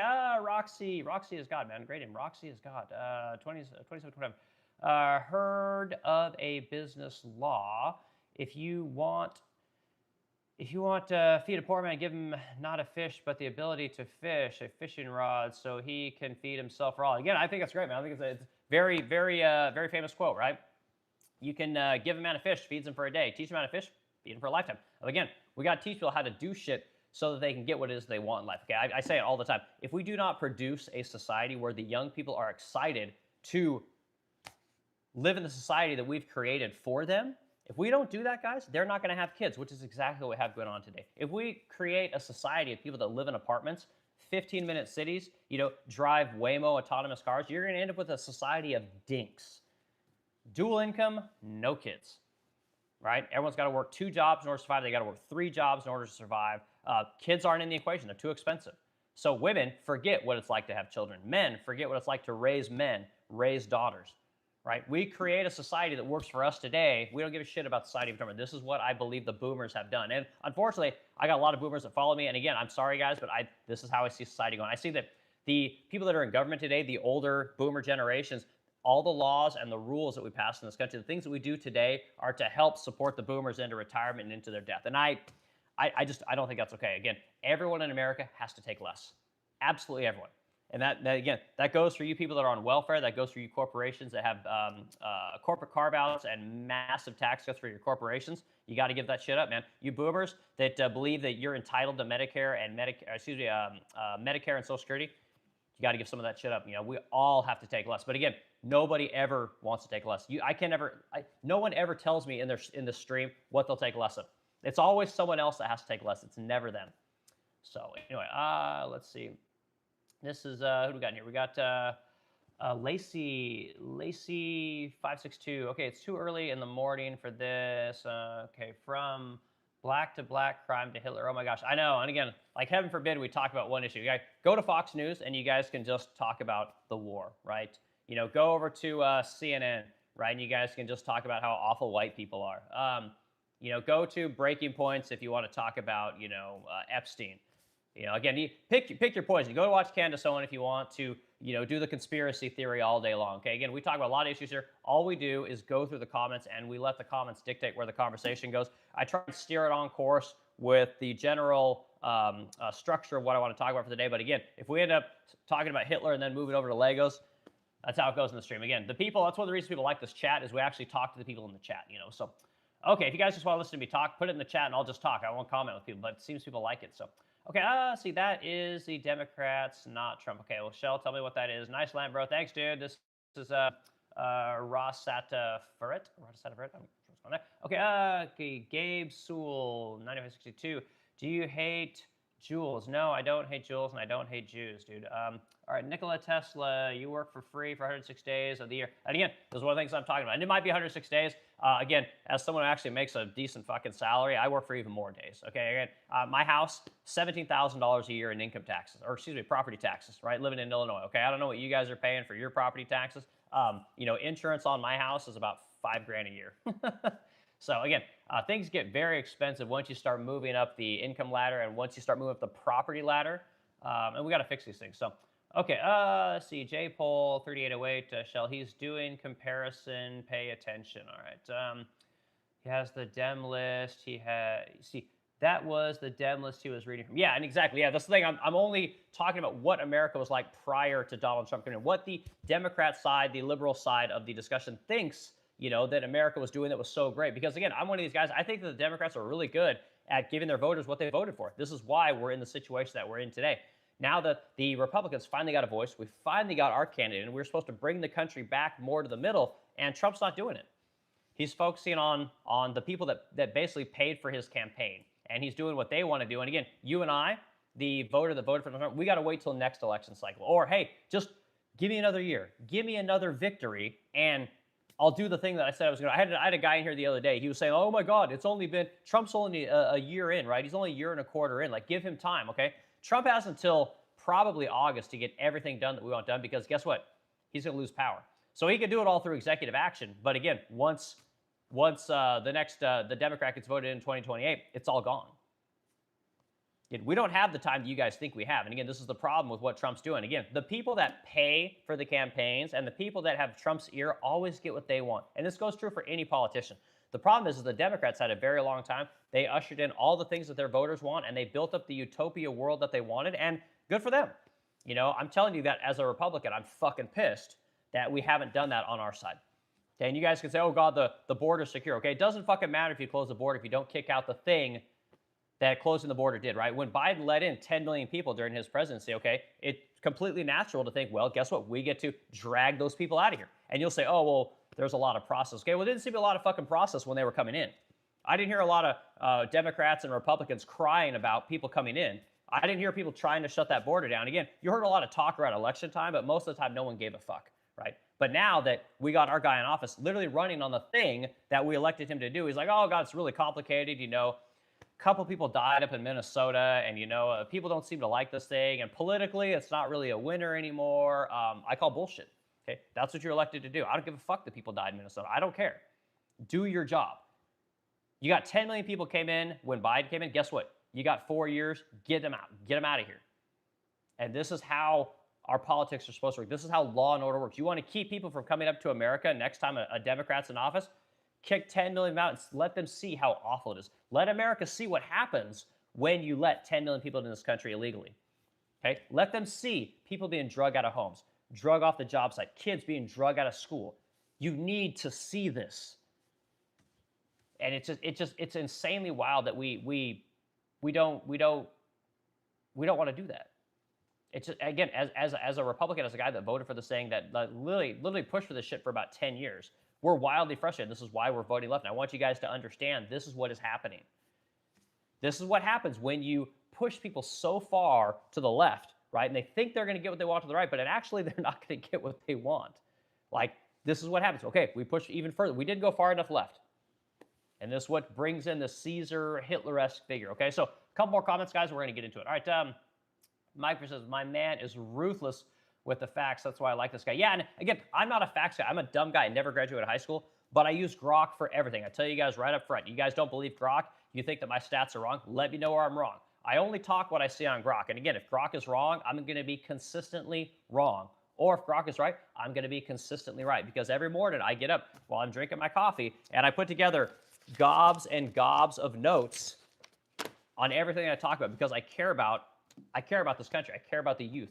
I care about politics mattering. I care about elected officials doing what they say they're going to do so that the American people actually get what they vote for, right? This is why we have a constitutional republic, right? If that doesn't happen, that means that voting doesn't matter, right? That means that it's captured by special interests, by corporations, by little tiny countries in the Middle East that no one's ever going to go to. It means it's captured by those people. And in fact, we are not voting, we don't have a democratic republic, right? And I refuse to believe that our elections don't matter. I refuse to believe that our system of government doesn't matter. But if it doesn't start to deliver what it says it's going to deliver on, you will end up with a Hitler-esque figure, okay? And I'm trying to be a little bit hyperbolic, guys, and I'm trying to use language that stirs a response in you. I'm doing this for a reason, okay? Again, I don't hate the Jews. Everyone always brings like, oh, Jews and genocide, And again, I could say anything. I could tell. I mean, I'm not going to tell horrible jokes, But all right, J Bull says, Mike, absolutely okay. Oopses, he needs to make it clear. Okay, again, it's got some stupid shit going on from you. The cat with I guess. The cat with hat is what I guess cat. I think okay. Bald ass. Okay, cool. Tell me why I'm a bald ass. I appreciate the comment. Hit the like button on discussion. Again, we got 20 likes here, guys. I'd like to get these streams up to like 50 likes. So keep going. We're gonna do 2 or 3 hours this morning. You guys got me all morning. So, all right. Bert Montoya 728 said no to our clean water pipeline in Lower Colorado. Okay. Oh my God, dude. Again. You guys are in this binary situation. There's plenty of money in America for clean air and clean drinking water. There's plenty of money for infrastructure. Again, but when you guys believe, oh my God, we go these shovel-ready jobs, oh my God, we got to spend money on all this EV infrastructure. Like you guys are being lied to. Like you guys still fucking think broadband, is a thing out in the middle of the country. You guys literally spend billions and billions of dollars trying to get a dying technology out into the middle of Kansas, Goodland fucking Kansas. You guys still think that you're doing the right thing by sending someone else's dollars into a black hole. And we got to stop this shit. There is more than enough money in this country to pay for everything and balance our budget. More than enough money. You guys, Again, I say this to you guys. The number one item on our federal budget is paying debt. It's paying interest on our debt, guys. If Donald Trump doesn't increase the military budget to $1.5 trillion, guess what the number one line item is? Interest on the debt. It's over $1 trillion, guys. At some point, we have got to take less as a country. We've got to take less as a country. Our politicians have got to do the thing that they're elected to do. All right, keep going. All right, this is Roman T. Munich. I'll say 9881. I want to be a Democrat, but I don't want to get the lobotomy it requires. I know, man. And again, this is why I'm trying to tell you guys how Democrats look at things prior to Donald Trump being elected. So I can tell you guys how Germans thought before Hitler started World War II, okay, and why Hitler started World War II. I don't know that, again, I just assume everybody has a really good understanding of what happened in World War II. But the older I get, the more that I'm realizing a lot of people are brainwashed about what really happened in World War II. They're brainwashed about what led up to Hitler coming into power, right? They have an illusion about what Germany was like prior to World War II and what it was like once Hitler came into office. Okay, and I'm here to tell you guys, like, it was fucking awesome if you were a German. Okay, you guys might not like hearing that, but it was fucking awesome. And you had never seen a transformation. Most people in their lifetime had never seen a transformation of what life was like prior to Hitler and after Hitler. And if you were a German in that time, man, you were on board 100%. Right? And you're lying if you're one of these people that's like, oh my God, no one liked Hitler. No one wanted to. No, that country was almost 100% united on where they were going. Okay. And again, you got to be able to talk about those things honestly. You can't believe the bullshit. The historians and the people that, again, because they don't want to talk about Jews, they don't want to talk about genocide, they don't want to give Hitler any credit for anything that he did, they're never able to have an open and honest discussion about what led up to that guy coming into power, okay? All right, let's see, Kathy, Caitlin. Caitlin, actually, 87. I've seen you before. You've been here before. Thank you for coming back in. I really do appreciate it. You don't want to listen to this demon. Okay, again, well, Caitlin, you came back, so it can't be that bad. Okay, Marianne here says, God showed me who Trump was at the Holocaust Memorial. Okay, again, these politicians, you guys notice this? And again, I know you guys may not agree with this, but I think it's fucking disgusting that the number one place all of our politicians go is the state of Israel. Okay? It's fucking disgusting. And again, you guys might not like that. Who's that? The mayor of New York? God, what is that guy? Zadami or Mandami? Mandami, I think is his name. Mandani is his name. When they were asking all those guys when he was running for mayor, they all asked him, well, what's the first place you're going to visit when you become mayor, right? And they, of course, they all said it's Israel because, again, New York is little Israel here in America, which is fine. Everyone has their place. No shade on them. But Mandami was the only guy that said, you know what, I'm not going anywhere. I'm staying right here in New York. Okay. This is the mentality of all your guys as politicians because their number one donators are the group AIPAC. Right, I tell you guys all the time, that piece of shit guy that owned OnlyFans, that Radvinsky guy, again, number one donator to AIPAC. Okay, so yeah. All right, let's get back into. Let's talk about what Hitler was like. What Germany was like in 1939. Okay, I want you guys to understand why Hitler was so popular. Right, why this guy came into power, what he did for the German economy and the German people. Right, and this is why they love this guy. You don't have to like what he did, but you got to understand the mindset, okay? So let me go over into here. Let's see, make sure I find my, okay. Let's, okay. The question that I asked, right, and it's very important you guys understand this, the way that I worded this question, because again, a lot of people lose their minds when you start talking about Hitler, okay? I said, as a German in 1939, explain why Hitler was great, okay? And again, people lose their shit, but again, just be adults here. Just restrain your keyboard warrior. Okay. I'm blind on the.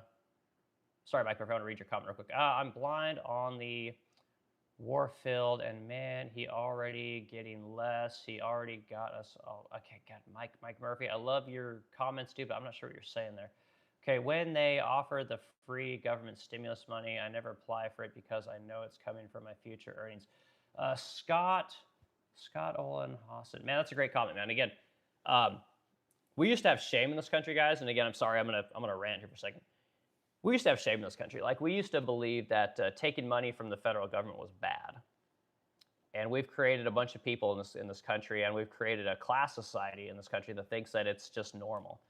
And again, when I tell you guys that like we need to create a public-private partnership where again, we don't promote this academic thing. Oh my God, poor people, go to college and you'll be, you can have an office job. Go to college, and you can have that corporate job. Go to college and you can be an engineer. This has failed this country.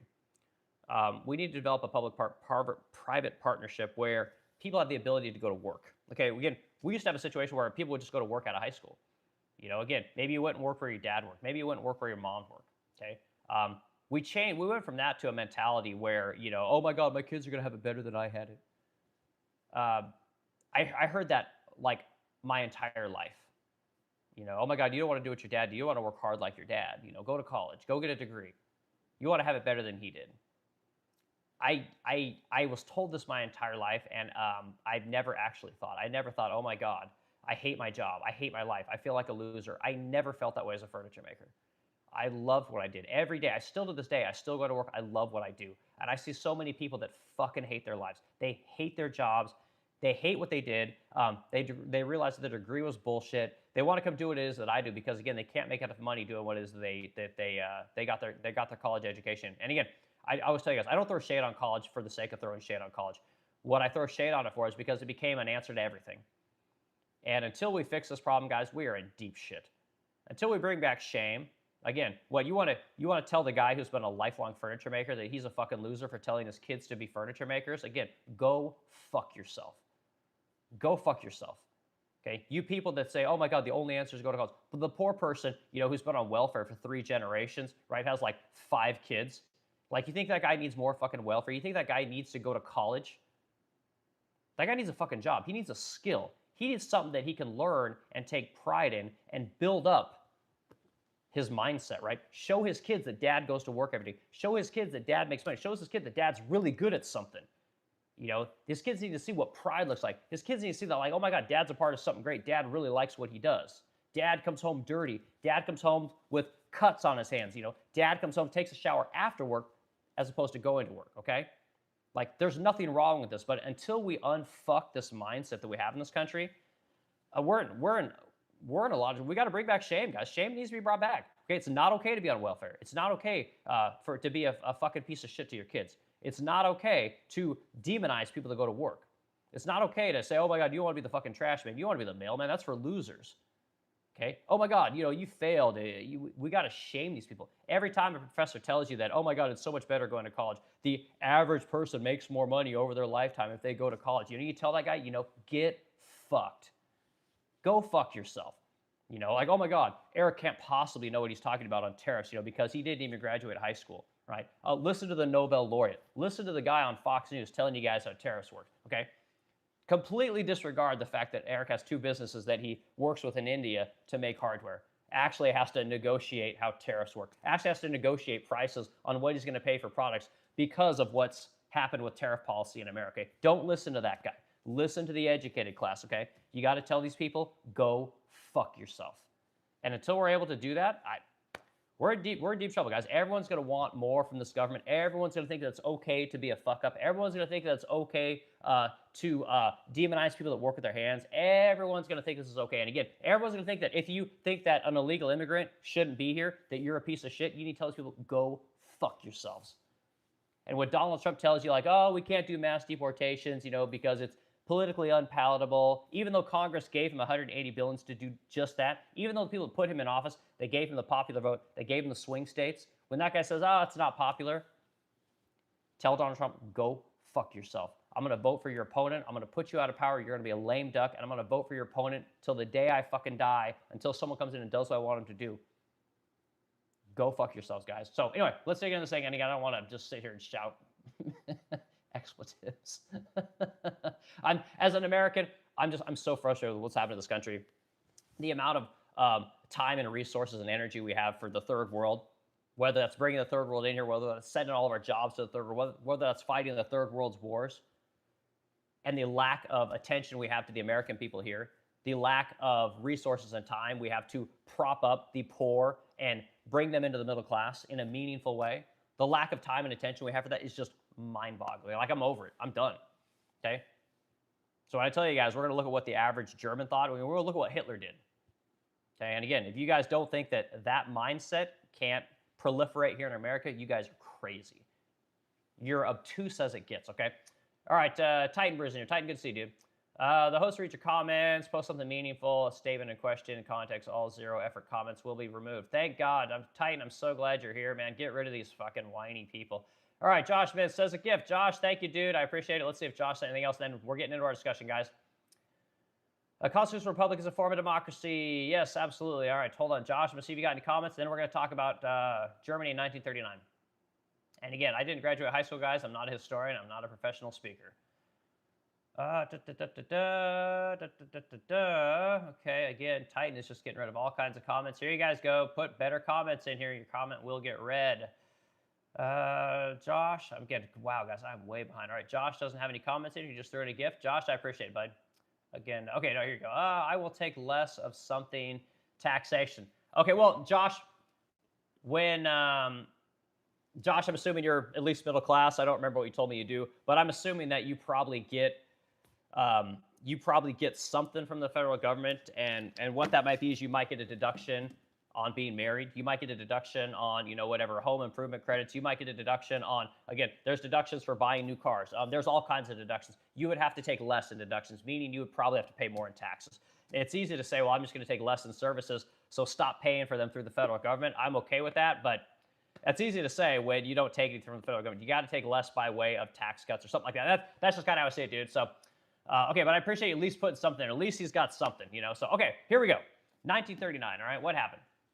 So the question that I asked was, as a German in 1939, explain why Hitler was great, right? Why did they like this guy? Okay, so, and again, it starts off, I'm going to be very open and transparent with you guys exactly what the verbiage is so that you guys don't think that I'm some Nazi, you know, loving fucking Jew hater type person, okay? All right, as a loyal German citizen, 1939, I look around at fatherland and see a nation reborn under the leadership of the Fuhrer, Adolf Hitler. To me, millions of my countrymen, to me and millions of my countrymen, he is not merely a politician, he is a savior who restored Germany's honor, strength, and prosperity after the humiliations of the past, okay? Now, what were the humiliations of the past? The humiliations of the past were essentially the Treaty of Versailles. Okay, I'm not going to go over all the, you know, the Weimar and all that kind of stuff. We're just literally going to talk about the Treaty of Versailles because it's the thing that literally destroyed Germany and kept Germany from being a proud people again, okay? Here we go. From ruin to revival. Okay, when I look back at the days, the dark days of the Weimar Republic, the endless unemployment lines with over 6 million Germans out of work and hyperinflation that wiped out savings, the street fights between communists and weak democratic parties, and the shame of the Versailles Treaty that robbed us of our territory, colonies, and our military pride. Hitler stepped forward as the one man with a vision that will end the chaos. Okay, this is a lot of what brought Donald Trump into to get people to vote for this guy. Like, again, everyone was fucking frustrated with what was happening in America. Now, granted, we didn't have hyperinflation, but we did have 9.1% inflation. I'm here to tell you guys that if Trump continues his campaign in Iran, you guys are going to see 5% inflation here very quickly. And I think the last projection was 4.2, right? Then you're going to see 5%. You're going to see 7%. You will see massive inflation if Donald Trump does not get this Iran situation under control, okay? So, since 1933, has delivered the results that seem impossible, right?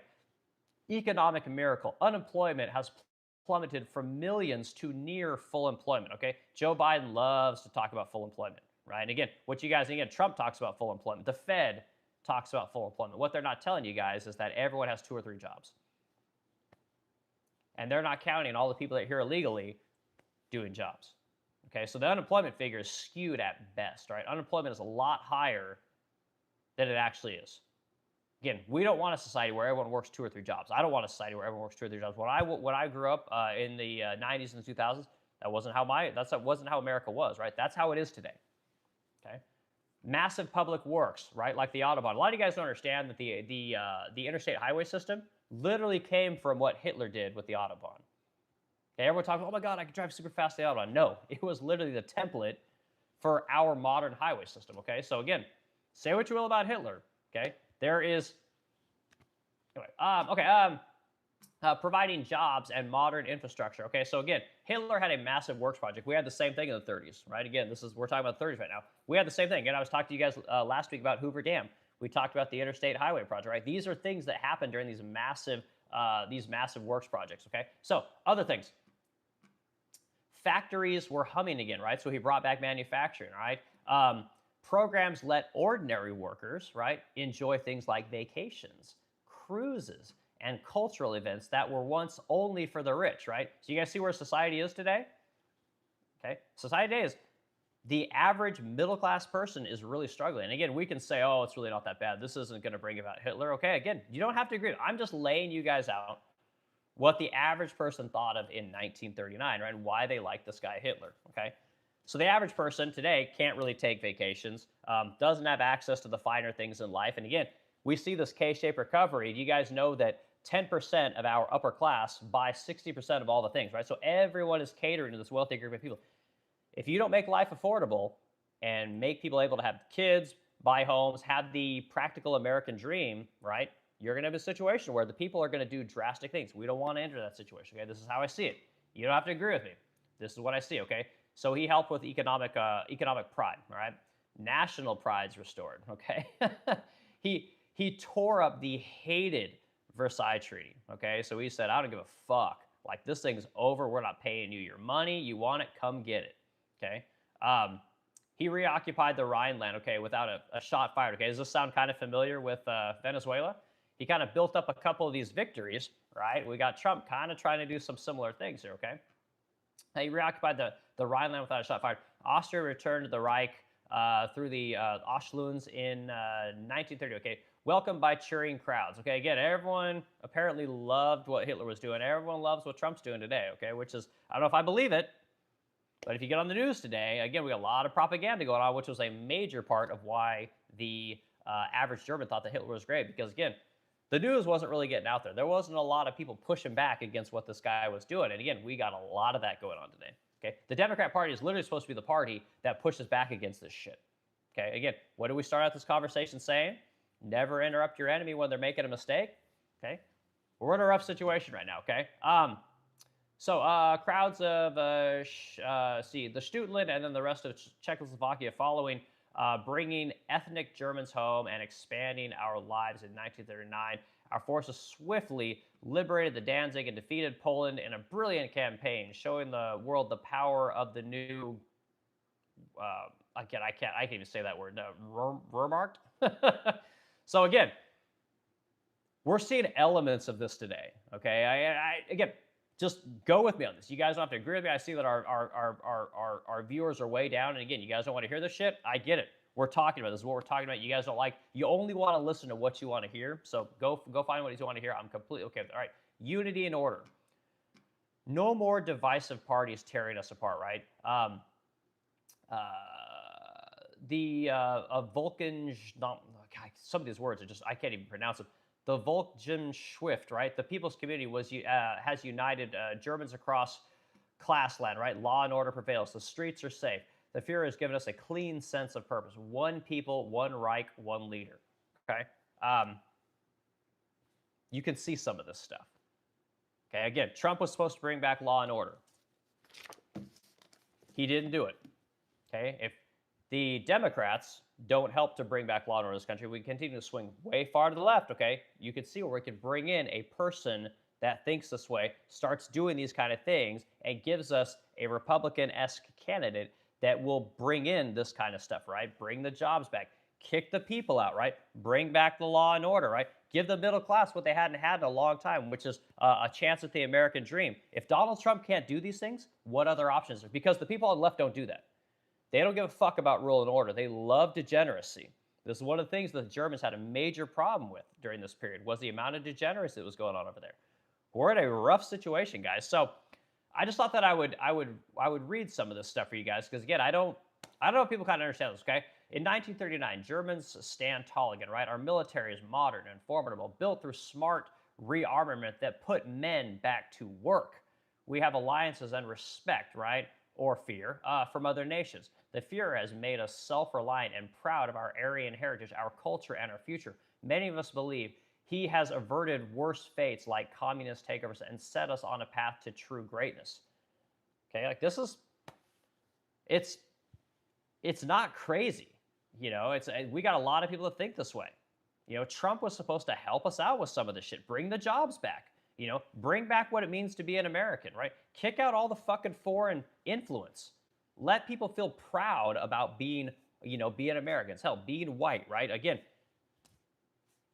ever since academia came in, it was a terrible thing to be white. Or if you're a man, if you're a straight white man, like again, they actively were telling businesses not to hire you. They were actively not letting you guys get into colleges. They're actively looking for the most degenerate, fucking weirdos, foreign people they could possibly get to go to colleges because they honestly believe that propping up that group of people was going to make America greater. Then you bring in someone like a Donald Trump who uses that, weaponizes that, and says, you know what? I'm kicking all these motherfuckers out of here. We're ending all this woke culture bullshit. We're going to close the border. We're going to bring the jobs back. This is very Hitler-esque sounding shit, guys. Trump did none of it. So again, people clearly wanted this stuff because they gave him the popular vote. They gave him the swing states. Hadn't happened since Reagan. Trump literally had a mandate to do this shit for America. He didn't want to do it. So that means, again, now we're going to vote left. We're going to bring in even more right-leaning, authoritarian, fascist, whatever name you want to put it on. This is what's going to come forward. And this is the thing that scares me. Okay? I don't want this. But again, you got to be able to talk about this and have a real conversation about where this country is going. If we don't unfuck this situation and bring back the voter, bring back the importance of one person, one vote in this country, this is what we're going to get, right? Give me a couple more minutes, guys, and we'll go into comments. You guys can, destroy me and tell me what a fucking genocidal, white, fucking crazy person I am.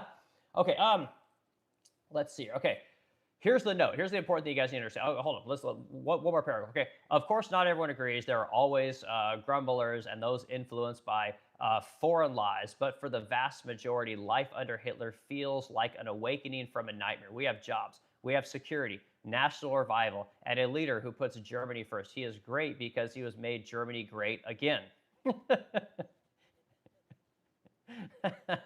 Right? Does that acronym sound familiar? Make Germany great again? Like, we voted for Make America Great Again. It turned into Make Israel Great Again, right? It's very interesting. Like, that's literally how this entire thing ends, okay? And then there's a note. I'm going to read the note so that you guys, take this out of context. Okay, note. This is a historical role play, right? We are LARPing, okay?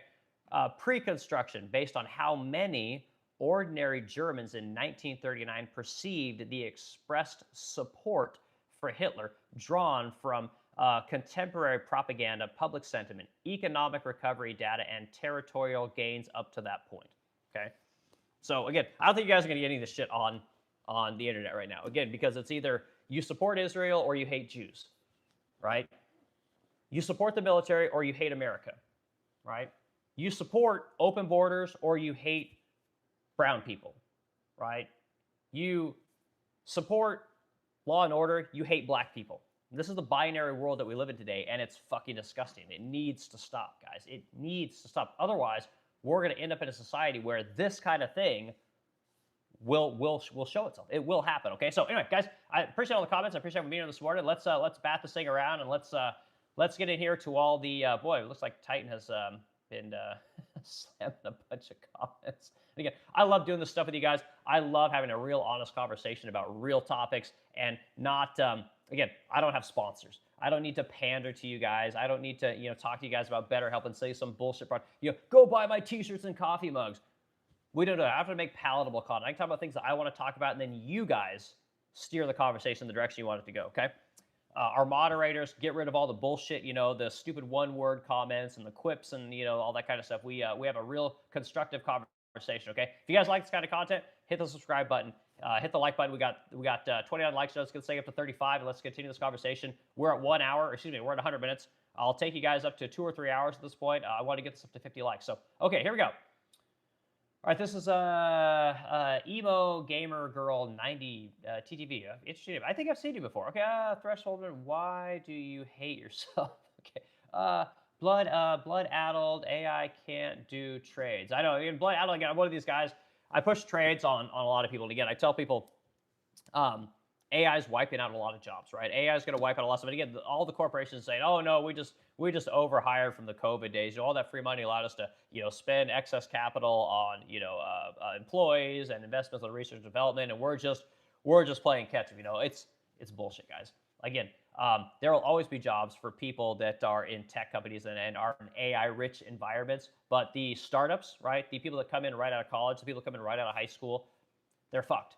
And this is one of the things I was talking about with trades. We got to get away from this academic structure that we have in this country, where again, go to high school, graduate high school, and then you go to college. You go to college, then you get a big corporate job, right? They're gonna, get into marketing, get into data analysis, get into corporate strategy, get into anything other than working with your hands. Okay, we've got to fix the situation because again, very difficult for AI to take hands-based jobs, hands-based blue-collar work away. And again, this is the thing that the college people, unfortunately, are going to have to get right about. And perfect opportunity to give the poor people, the lower class people, the generationally impoverished people, give these people real, meaningful work.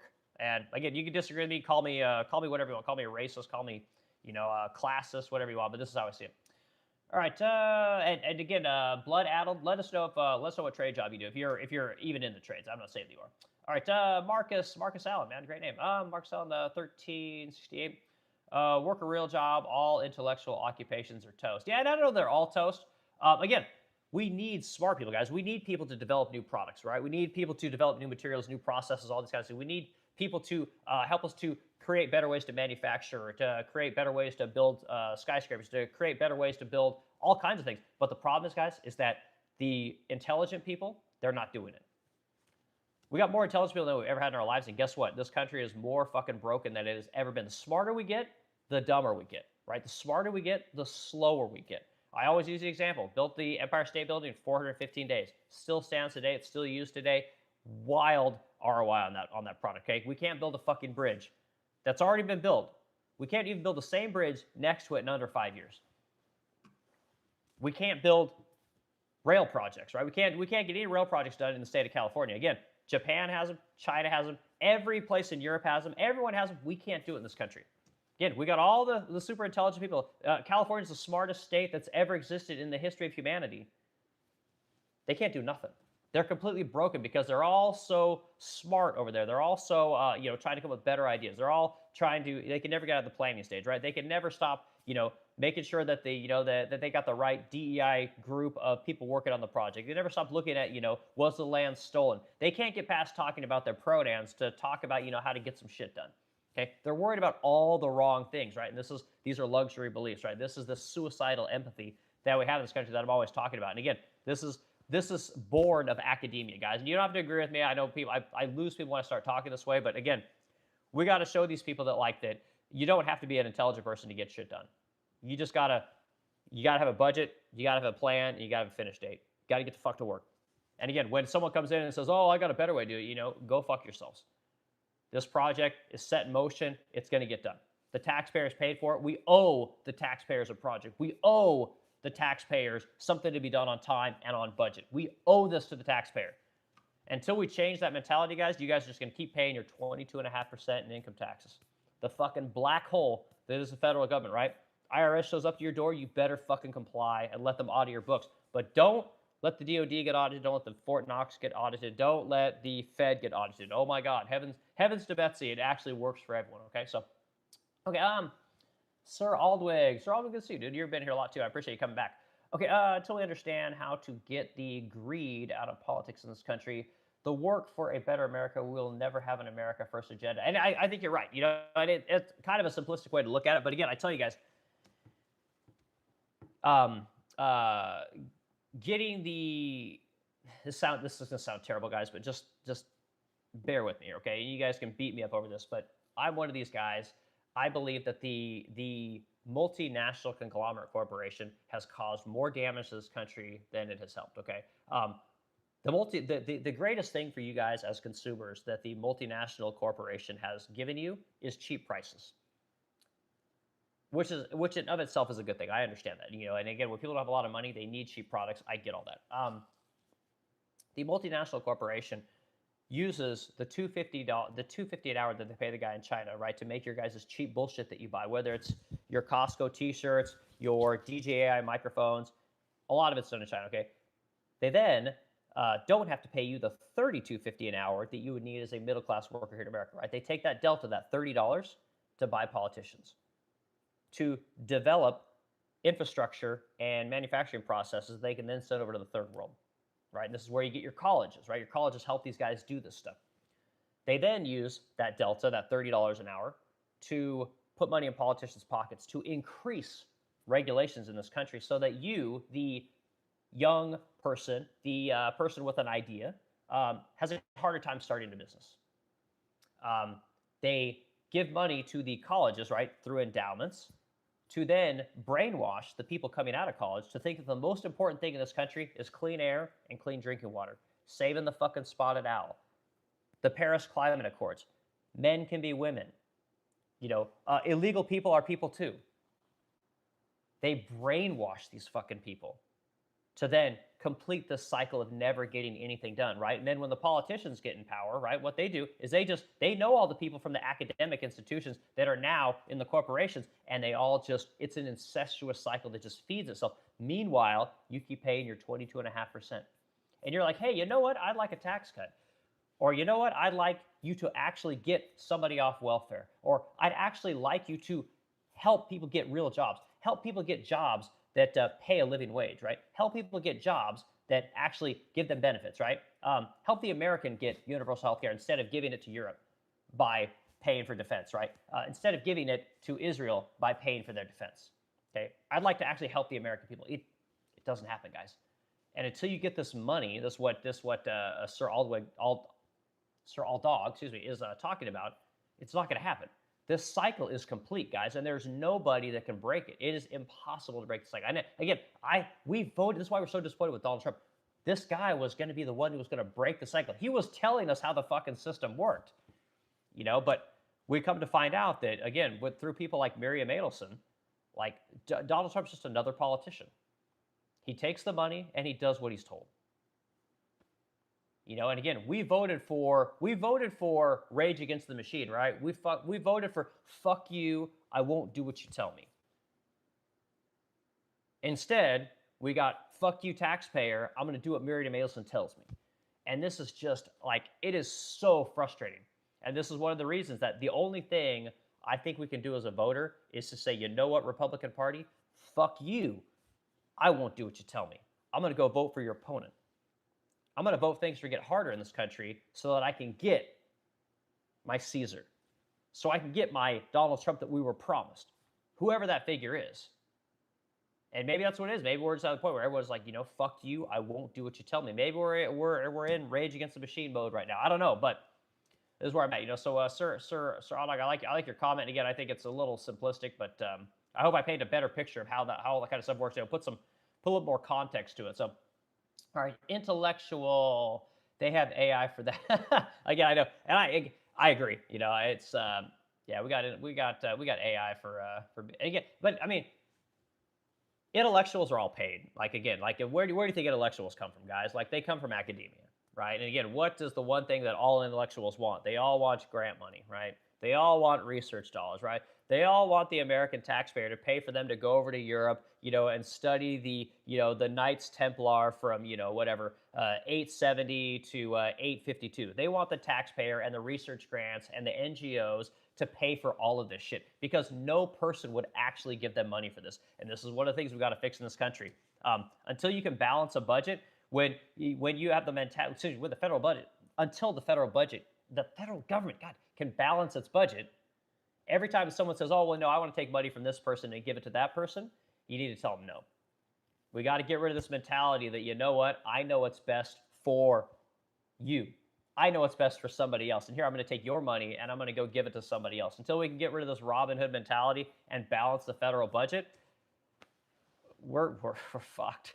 And again, it's so easy to use somebody else's money for your virtuous first world, suicidal, empathetic ideas, So very difficult to convince somebody else to give you their money. Very difficult.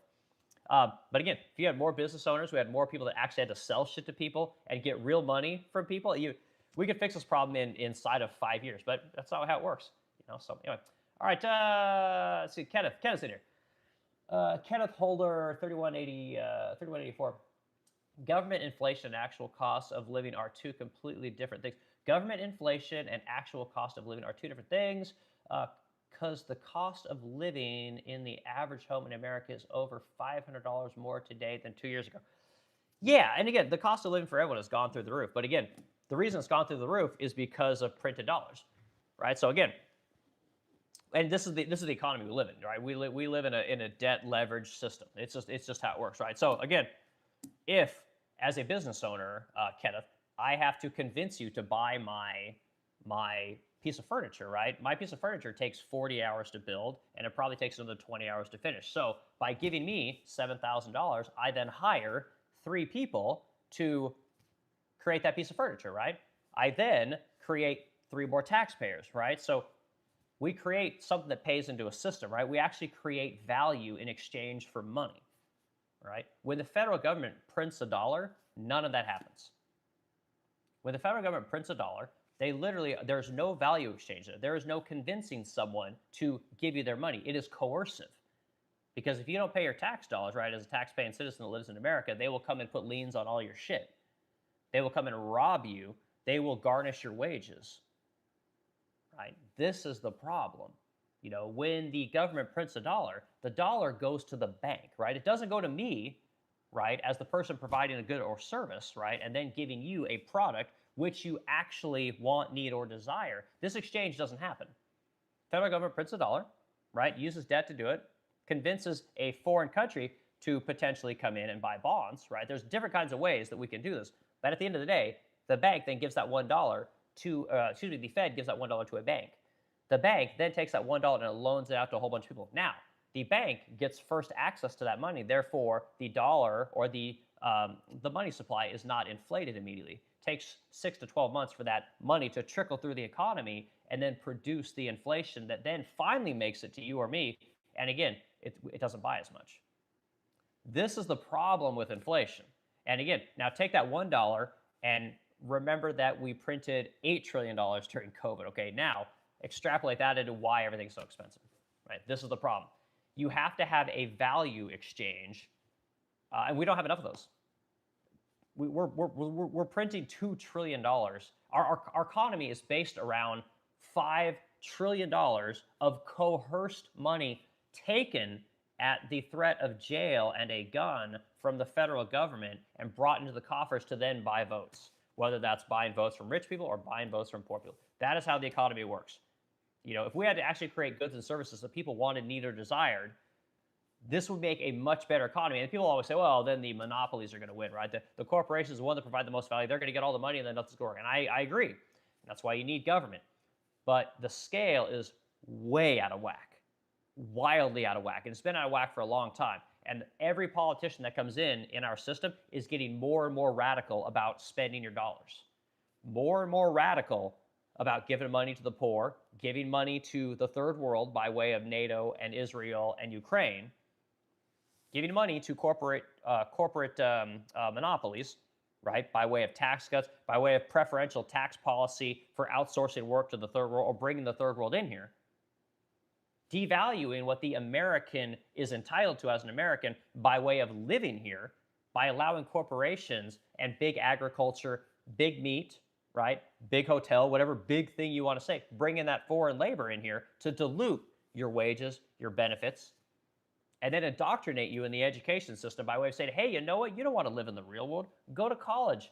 Go to college for 4 years, right? It's literally called re-education camp now. But go there, get indoctrinated, and then come out and tell us what we should do with your taxes. Tell us what we should do with the rich people's taxes. Tell us where we should take everyone's money and where to put it, okay? And again, we've indoctrinated you for 18 years up until you get into college. Then we're going to indoctrinate you hardcore for another 5 years. And we're going to indoctrinate you in a situation that you don't actually have to pay for. The taxpayer will pay for it. You're going to get guaranteed loan. You want to go, anyway, you guys know where I'm going. I can do this all day, guys. But man, great comment. I really enjoy your guys's feedback here. Okay, so I'm gonna read your comment one more time there, Ken. Sometimes I can go off on a rant. Government inflation and actual cost of living are two completely different things. Government inflation and actual cost of living are two different things. Okay, again, I talked about everything. Okay, good. All right, Mark Allen, 1568, building houses with my hands, welding, and making a homestead is a way to survive AI. Man, fantastic, Mark Allen. I love it. And again, Marcus Allen, if I'm not mistaken, wasn't he a running back for the Raiders? Again, I haven't looked at sports in a long time. All right, J-Pole 3808 says, Modern One Runner. Okay, laugh out, you're the only challenge scene that has both sides yelling, and you are spot on and everything. Maybe we have selective hearing. Yeah, and it's the problem is, dude, is just like I didn't go to college. Okay, and again, all my kids did. Like my entire family is hyper educated, and again, I come from the West Coast, born and raised in Corvallis, Oregon. My family lives in Portland. The rest of my family lives in Seattle, Washington. Okay, so I've seen that side of the equation. I spent 11 years in Wichita, Kansas. Very red place. Okay, I spent 5 years in Savannah, Georgia, right? And now I'm up here in St. Louis, Missouri. Okay, so I spent a bunch of time in Tulsa, Oklahoma as well. So I've been around. I've seen some shit. I haven't been. Again, I've been told my entire life what a fucking loser I was going to be and how I would never make it. And, my ex-wife would tell my kid that, oh, you got to go to school because you're going to have to work hard like your dad. It's like, bitch, you sure like the fucking $1,300 a month you get. You liked it for the last, whatever, 15 years, however fucking long it's been. I don't even know how long it's been. It's just, you love that money, but again, you want to work hard like your dad. Again, I got 9 fucking people that work for me. Again, I got the McMansion on the fucking hill. But again, don't listen to Eric, okay? I've been around, I've seen some shit, okay? I worked in aerospace, been around the wealthiest people in the world. I've traveled all over the place. I've done it all.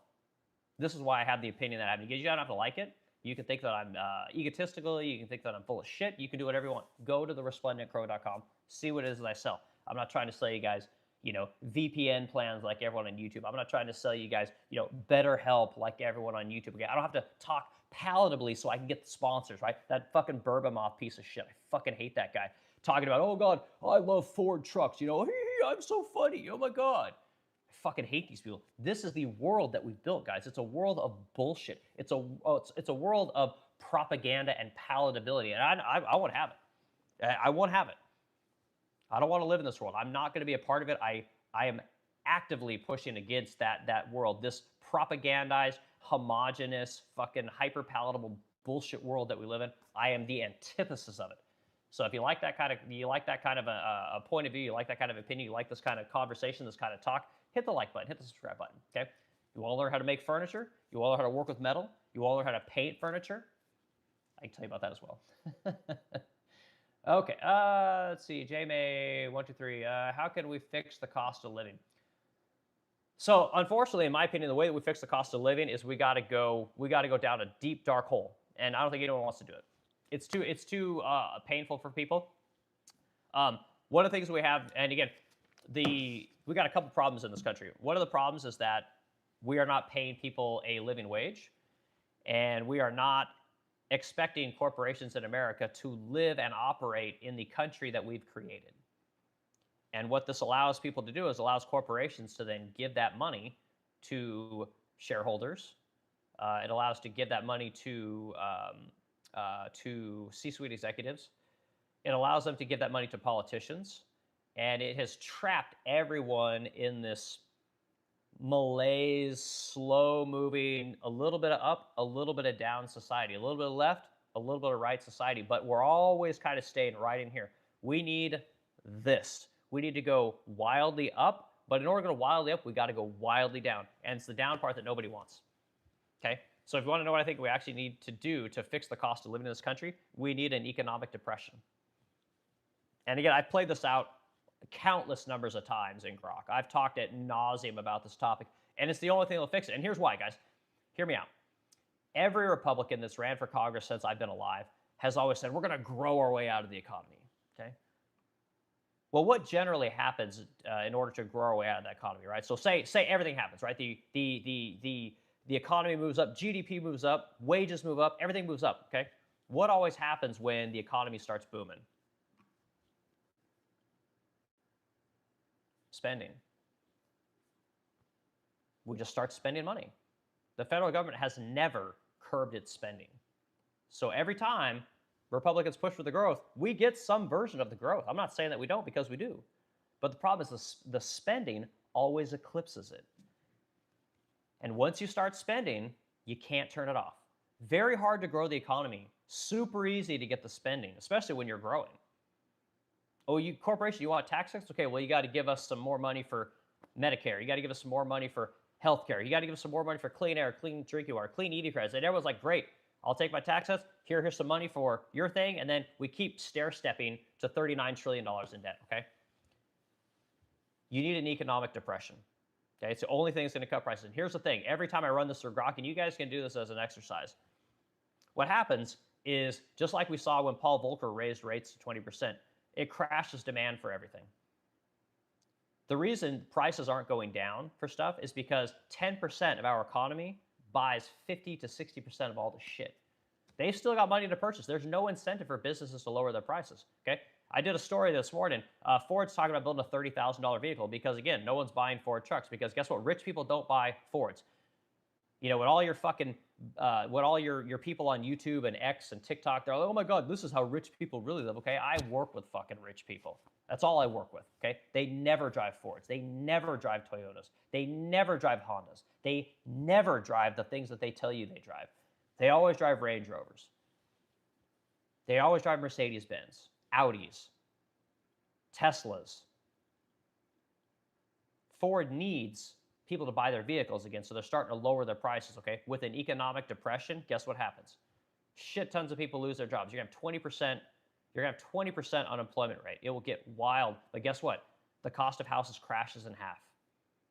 Because when there's a depression, guess what? People need money. They'll fire sell everything because cash rules everything. When you live in a debt-based leveraged society, which is what we have today, cash means nothing. Money means nothing unless you're a taxpayer, unless you're middle class. If you're the poor, money means nothing because they always have it for you. The government will always give it to you because they're buying your vote. If you're rich, money means nothing. The federal government will always give you your corporate carve-outs. The federal government will always make sure the stock market never crashes. Your too big to fail business never fails. You want to see the price of everything come down? You need an economic depression. It'll last 1 to 2 years. It'll be fucking horrible. But guess what? Get your fucking ducks in a row. Boomers, move in with your kids. It's the only thing that will fix it, guys. You have to bring back the value of a dollar. House prices will get cut in half. Automobile prices will get cut in half. Food prices will get cut in half. And it's because demand will crater. Rich people will hoard their cash. Wages will come down 10 to 20%. Not the 50% that the cost of everything will come down. The people that still have jobs, they're not going to take massive haircuts. In fact, a lot of people will probably get raises. Okay? But the trick to making the economic depression work, guys, and the thing that nobody wants to do, especially if you're a large corporation, you got to cut the third world off. Because the first thing they'll do is they'll start sending that work to the third world to bring the prices down so that you guys will buy their shit. And the cycle will just repeat. They'll bring the third world in here because they'll work for significantly less during a hard time when, again, their country's super fucked up. Ours is mildly fucked up. They'll bring those people in here to do the work. They will not give you the jobs. But they'll give you the cheap shit. This is what has to happen. They'll always say, oh, I can't afford it. And everything's unaffordable. It'll take 2 years of paying. Guess what? Corporations will start to build up business again. Cut the third world off. That means they got to hire Americans. You think a rich guy today, if there's a multi-year economic depression, you think that guy's going to go pick up a shovel and go work for another company? Fuck no, he's not. He's going to find a way to make money. And guess what? He'll use you to use it if he has to. He won't use you if he has to. He will use you if he has to. He will not use you if he can. If he can outsource to the third world or bring the third world in here, he will not hire you. But guess what? As the economy starts to improve, suddenly your wage, which was probably cut 10 to 15%, can buy 50% more stuff. This is how you get the economy moving again and working again for the people. But it will take, like I said, it'll take an economic depression. I don't know another way. I like the Republicans' idea of growing the economy, right? Let's grow us out of this problem, right? If your GDP is $30 trillion, right, and your debt is $39 trillion, right? If you can grow the GDP to $50 trillion, and then your debt is $39 trillion, this makes sense. This is growth. But the problem is that every fucking time you grow GDP, well, guess what? You grow spending. So by the time you get to $50 trillion in GDP, you're going to have $70 trillion in debt because you cannot turn off the fucking spending. You can't do it. You cannot convince the wealthy people and the business owners to hire the fucking poor and give them a job to turn them into a taxpayer. Because guess what? Nobody's going to vote for a fucking Democrat if you cannot give them welfare. This is the goddamn problem in this country. It's fucking insane. And you cannot convince the wealthy people to cut off the third world because they need those people for cheap labor in order to have monopolies, in order to buy up other companies so they don't have competition, in order to keep their dividend holders fat and happy, to increase their corporate CEO, CFO wages to 600 times the average wage of the typical worker. You cannot fix the system, guys. And it's so frustrating that we keep saying, oh, well, I'm just going to vote Democrat. I'm just going to vote Republican. You guys think that bouncing back and forth from this guy fucking you to this guy fucking you is somehow better, and people like Megyn Kelly saying the same thing. Oh my God, you can't vote Democrat. They're going to bring back, censorship. They're going to bring back opening the borders. Like, I don't give a fuck because it doesn't matter. You literally need a Caesar type figure to fix this shit. Nobody wants to take the pain. And you put on a t-shirt, nobody wants to take less. Nobody. And this is why the system works, because when you can print money, guess what? There's always money. Always. And again, if you want to challenge the petrodollar, you want to challenge the thing that makes America the reserve currency, well, go start some wars. If you don't have control of the oil, right? You don't have control of this vast resource that makes life in the world possible. Go take it over.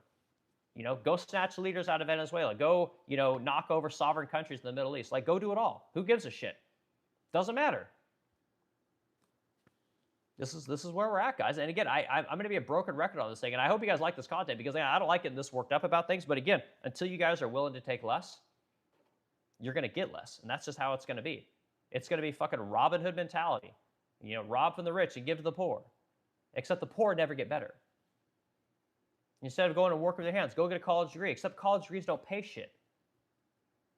50% of all the people that get degrees think that it's a fucking waste of time and a waste of money. Okay, again, how many? I've had at least 10 people come want a job in the last 5 years that had bachelor's degrees. They want to become sanders and furniture makers. How many fucking baristas do you find at Starbucks that have bachelor's degrees? Okay, the system that we built in this country is not working. We have to create a better system. Trump was supposed to be the guy to help us out with some of these things, not everything, but some of these things. So I hope you understand why I'm so wildly frustrated with what Donald Trump has not done. He was supposed to cut off the third world and get the fucking third world out of our country. And I've said it a million times. You want to give everyone here amnesty? I will vote for that right now. But Congress has to do its fucking job. And guess what? Congress is getting ready to go on vacation. Meanwhile, you can't fly on a fucking airplane because of the TSA bullshit. Okay? The propaganda that comes from the Iraq war, the Afghanistan war, we got this Iran war, the fear-mongering that places like Fox News and all these people push on you guys in order to keep you scared so they could pass things like FISA, the Patriot Act, fucking TSA, Department of Homeland Security to get your tax dollars. It's just wild, guys. They're like drug dealers. What do you want? Whatever you want. Whatever you want, I got it. Just pay me my 22.5%. Just vote for me. Whew. Got to cut it off, guys. You got to take less. It's the only thing that will fix this economy. It's the only thing that will fix this country. And again, until we do that, it's going to be a fucking slow roll, a slow death through inflation. And if Trump keeps this thing up in Iran, guess what? Instead of having whatever they say, 2.4% year over year, you're going to have 4%. And then 5%, and then 7%, and then 10%, and then 15%. You're going to end up back in Jimmy Carter times. And again, I always lose when I talk like this, but this is where it's going, guys. Watch what happens when the new interest rate numbers or the new inflation rate comes out. It's going to be above 4%. Watch what happens to the 10-year bond, okay? 10-year bond's going to be over 4.5%. This makes everything about living here in America more unaffordable. And as business owners, the guy that hires and fires, I can only raise my prices so much. So if everything keeps getting more expensive and my employees keep coming to me saying, you know what, I need more money, I need more money, I need more money, I need more money. Eventually, I'm going to say, I don't have any more money. I can't raise my prices anymore. Even though I sell a fucking luxury product, I can't raise them anymore. I don't know what to tell you. And then I got to start letting people go. Or maybe they go look for different jobs. Maybe they got to move from state to state because, again, they can't make enough money to afford the inflated eggs, the inflated steak, the inflated cars, the inflated houses, the inflated everything. This is the world we have today. This is what's going on today. And it all starts with printing money. So anyway, sorry guys, that's a long rant. Sorry guys, I'm wildly frustrated that more people don't see what's going on. They just want more. They always want money from somebody else. They want votes from somebody else. It's always someone else's problem. I got it all figured out. Okay, comments will be because we get sick of the idiots. All right, thank you, Titan. All right, you guys want your comment read? Super chats and super gifts, get them read right away. Okay, Odyssey 182, pro MAGA or pro sanity. I know, yeah. Again, it's always a binary, right? God, if you're not pro MAGA, you must be retarded. Okay, let's see. Racker Stash edits gaming. You hate a world driven by profits, but that's why you went to college, right? We all wanted to live inside the system. It's not livable anymore. You hated a world driven by profits, but that's why you went to college, right? Okay, I'm not sure what you're saying. Again, I'm very pro-capitalist. Like, again, this country wouldn't be where it is without debt, right? It would not be where it is without leverage, okay? It would be retarded by probably 10 to 20 years. But again, that's okay. Like, did you feel like society is better having this much debt? Do you feel like it's better to have a society that's this divided? And maybe it was always divided. I don't know. But I think that we've come too far, too fast, and we're all paying for it, right? It's not like the wealthy people are paying for it. It's not like the corporations are paying for it. The middle class is paying for it, right? The people that I advocate for, the people that I hire, they're all paying for it. Okay, again, the poor people always get an increase in welfare. They always get increased Section 8 payments. They always get increased SNAP. It's the people in the middle that pay the fucking taxes, right, that can't afford anything. They're the ones that are always in. They're the ones that I'm advocating for, right? The young people that are in college right now. Do you think people that are in college right now that have a fucking are working on a computer science degree, you think these people are excited to come out in the workplace right now? You know, the people that went and got the 10 millionth psychology degree, you think they're excited to come out of college right now? Do you think they're looking forward to buying their first home, having their family, you know, taking their newborn daughter to their mom, you know, making their mom a grandma? Do you think they're excited about that kind of stuff right now? Do you think that people are getting excited about buying their first BMW? You know, again, you can say consumerism, say whatever you want, but this is the American dream. This is why people love coming to this country, is because, again, you can come from nothing and become somebody. But that dream is being diluted. It's getting harder and harder and harder to do through inflation, guys. It's through inflation. It's through the waste, fraud, and abuse from the federal government. And it's unsustainable. And I think we all see it at this point, you know. So I'm not sure exactly what you're saying there, dude. I was trying to think about what you're saying while I was talking, but I don't know what you're saying, man. I think capitalism is the greatest system that's ever existed. I think that, again, our country wouldn't be where it is without the Fed, without the debt leverage system that we have. But again, I'm okay with it. We didn't need to come this far this fast. We've come far enough. Okay, let's see. J. Paul says, wow, I said you were spot on. Guys on both sides are yelling, so they don't meant to piss you off. I say that they have selective hearing. No, I understand. Yeah, I know. Most people want to see what they want to see. They want to hear what they want to hear. They believe what they want to believe. Most people in society are tribal, right? This is why you get people that either watch Fox News or they watch CNN, right? They like to hear what they want to hear. They don't want to hear what's reality. Most people think that it's always someone else that's fucking them, when the truth is most people have fucked themselves. You know, and it's no shade on anyone. Most people are their own worst enemy, me included. You know, anything bad that's ever happened in my life was done by me.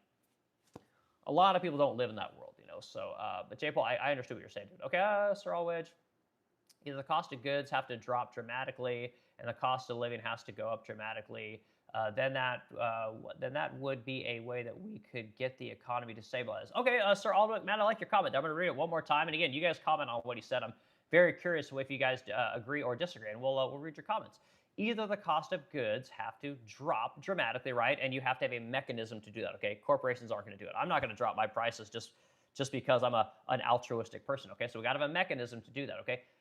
And the cost of living has to go up dramatically, all right? Again, and I believe the cost of living does have to go up dramatically, to be completely honest.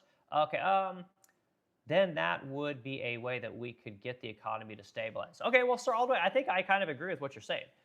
The cost of living would go up for every American by cutting off the third world and kicking the third world out of America. But it would cut off the access to all those things for the large corporations, which would allow more businesses to prosper, more innovation. And again, this would take a year or two to happen.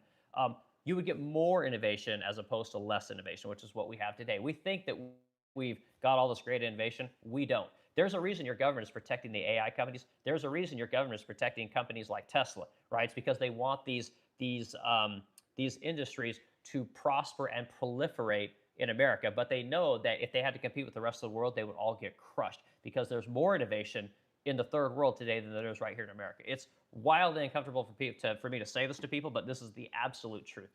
we are not getting the technology and the growth and the innovation that we were promised. Okay, we used to have it. It died in like the 90s. The the smartest people that we have today, and again, aside from Elon Musk, but the most intelligent people we have today that are going to college, they're becoming the next engineers, the next generation of innovators. They're making apps. Chinese people are building massive buildings, massive rail projects, massive bridges, massive gorges, right? Dams, right? Energy creation technologies, right? We're making fucking TikTok apps. We're making, again, not TikTok, but we're making Instagram. We're making Facebook. We're developing, Grok long language models, right? We're developing all this digital bullshit. We're developing better ways to sell you guys this shit that you probably don't even need. This is the kind of stuff that we're developing, and we're not fucking making anything. We're not making nothing. We're making, nicer, co-ed universities with fucking wave pools and Einstein's Bagel and Starbucks, and that's the shit we're creating. When's the last time America got galvanized behind something great like going to the moon, right? Creating Hoover Dam, the interstate highway system. When's the last time we looked at something, right, like the Empire State Building and thought, God damn, man, that's really cool that we made that thing. That's beautiful. We don't do it anymore. We're so fractured and we're so into our parties. We only want to believe and see what we want to see. We refuse to look at anything else, and it's too bad, So I hope that comment's helpful. So anyway, Sir Aldog, I appreciate your comment, dude. All right, Titan says apologies. Okay, well, with so many out of control comments and questions, a host may misunderstand. Yeah. Sorry, dude. Hopefully I'll get it corrected. All right, print, don't borrow. Print, don't borrow, Mr. Okay, I'm not sure exactly what you're saying there. Big Bird. Let me comment on it. Mr. Joker, what you're saying there, print, don't borrow. So we used to have an economy where we did do a lot of borrowing, right? We did bartering. We exchanged one service and product for another service and product. And again, that's very slow, right? Because you got to find a person that can buy or wants the thing that you make, the service you have, right? These kind of things. It's not very efficient. One of the great things about money is, money is wildly efficient. But the other great thing about money is a constraint, right? Money is something that you have to kind of live with, and it keeps you from moving in the wrong direction, right? Or at least moving in a less inefficient direction, or a less greedy direction. When you print money, all that goes out the window because you can do anything. You can have everything. And this is not how society works. It's not how the real world works. This is not how you and I, how our lives work. But again, when you have a money printer, all things are possible, and that politics is the art of the possible, right? So it's, Mr. Joker, I don't know if that's what you're talking about, but that's how I interpret it. Okay, so we can acknowledge, you can acknowledge the system and play the game like the CEO and politician. Yeah, 100%. And again, I'm one of these people, like I've done it. I'm good. I'm good. But as I get older in life, I'm realizing that we got a lot of people that aren't. And at some point, we got to be willing to look at the system. We've got to be looking at who's coming up. And we could always say, well, hey, you know what? Pick yourself up by your bootstraps. Just get really good at what you do, like I did, and you'll be fine. Okay? But the problem is that when you let the third world in here and then you let all the businesses outsource the work to the third world, guess what? More and more people are going to have that opportunity. Because again, with all the great people, you have access to the entire world for all your great people. That means the people in your society have to be that much better, right? And we think of that as meritocracy, right? We think that's great. But when you open up the entire world, I don't think that's good, man. I used to be one of those people that thought that was the way to go, and I'm not sure that that's the best way to go. So I can my opinion on how our economy works and how we treat young people and how we treat or maybe lionize old people has changed a little bit, So anyway, I like your comment, though. I appreciate it. All right, Titan, man. Titan, looks like you're busy, dude. All right, is this Jaquantry or Hiquantry? We'll go Jaquantry. Okay, I agree with your views on immigration. Okay, cool, man. I appreciate it. Let me know. What do you agree about? What do you like about is it just a one side of the immigration debate? Let me know what you like. Okay, Titan says if your comment consists of a few words or less of the host won't understand the context. All right, yeah, thanks, Titan. Again, you got to give me something to work with. You got to give other people something they can comment on. If you just say, well, I don't like that, okay, what am I supposed to do with that, right? Or you're like, you suck. Like, okay, well, what am I supposed to do with that, You're wrong on immigration. Okay, well, what am I wrong? Like, you got to, this is one of the things that we do on this channel. We don't just, engage with people that have nothing, nothing substantive to contribute to the conversation. So anyway. Okay, Mr. Joker. Problem with taking less is you're the only one without. Problem with taking less is you're the only one without. Yes, I get what you're saying there. But from a again, this is where you got government, right? Like government has to mandate these things. Government has to pass resolutions, pass bills, pass laws, so on and so forth, so that everyone is affected. And this is the problem. Okay, again, everyone can be like me. Get rid of bonus depreciation, no problem. Eric, you got to pay more in taxes. Okay, great, no problem. Make it across the board. If I got to pay more in taxes, that means someone else has to take less in taxes, right? So again, everyone has to contribute, and again, nobody wants to do it. I can't find anyone that agrees to take less of something. It just doesn't exist.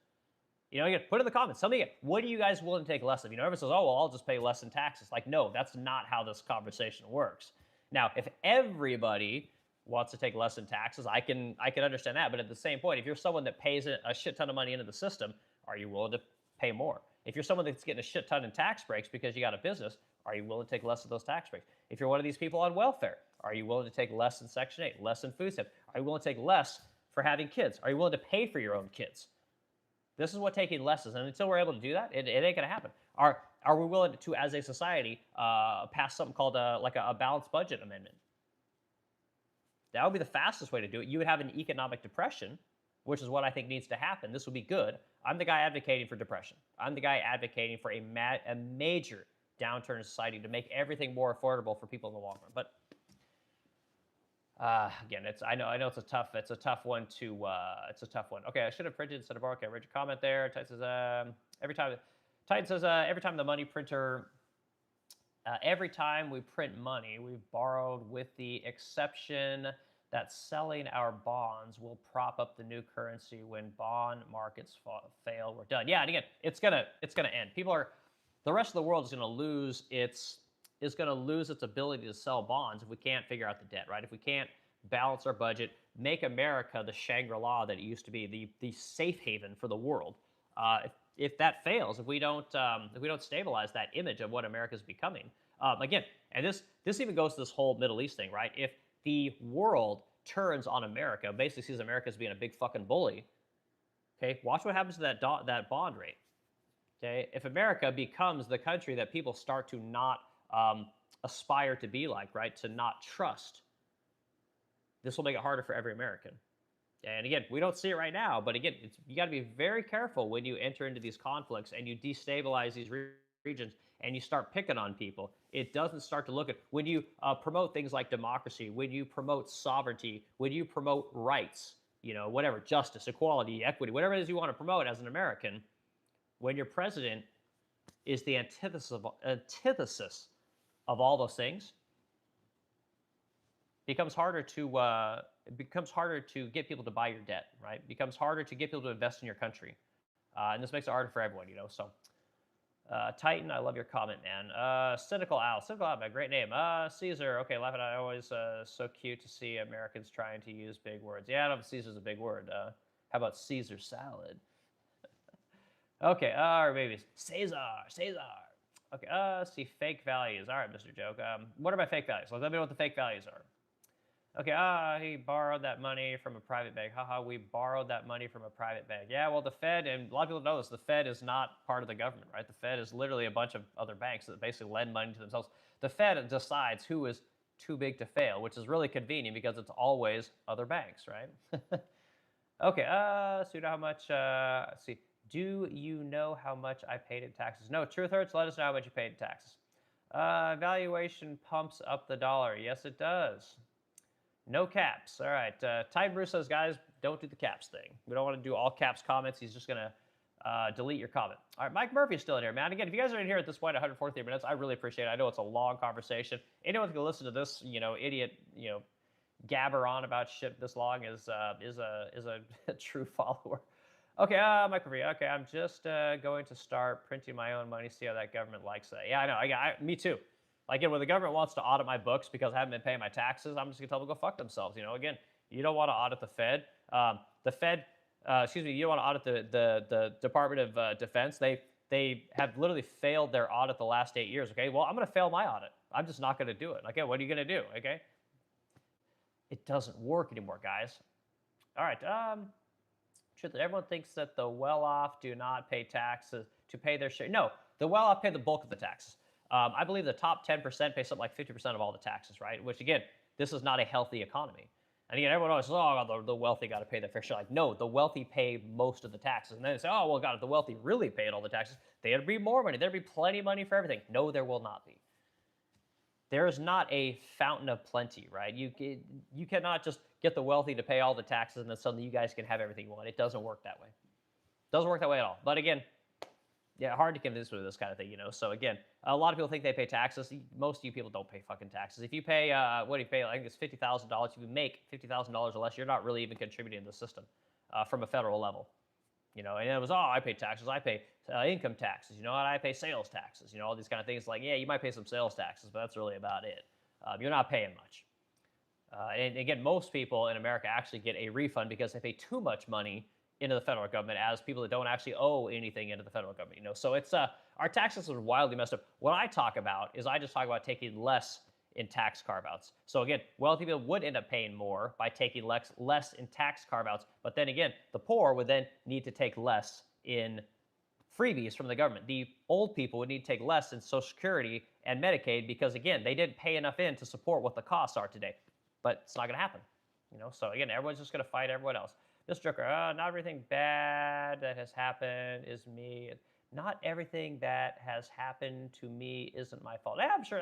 We all have bad shit happen to me. I've had fucking people steal money from me. I bought cars from people, never got paid. They literally like disappear. Like help people, get apartments and they disappear. Like again, bad things happen to people all the time. All right, this is a Canadian voice. All right, cool. I don't know if I've seen you before, Canadian voice. Glad you're here, man. Okay, make less than 84K, you pay 12% taxes. Above 1 million, 2% tax. Above $1 billion, 2% tax. How is that sustainable? Okay, well, Canadian voice, you're wrong.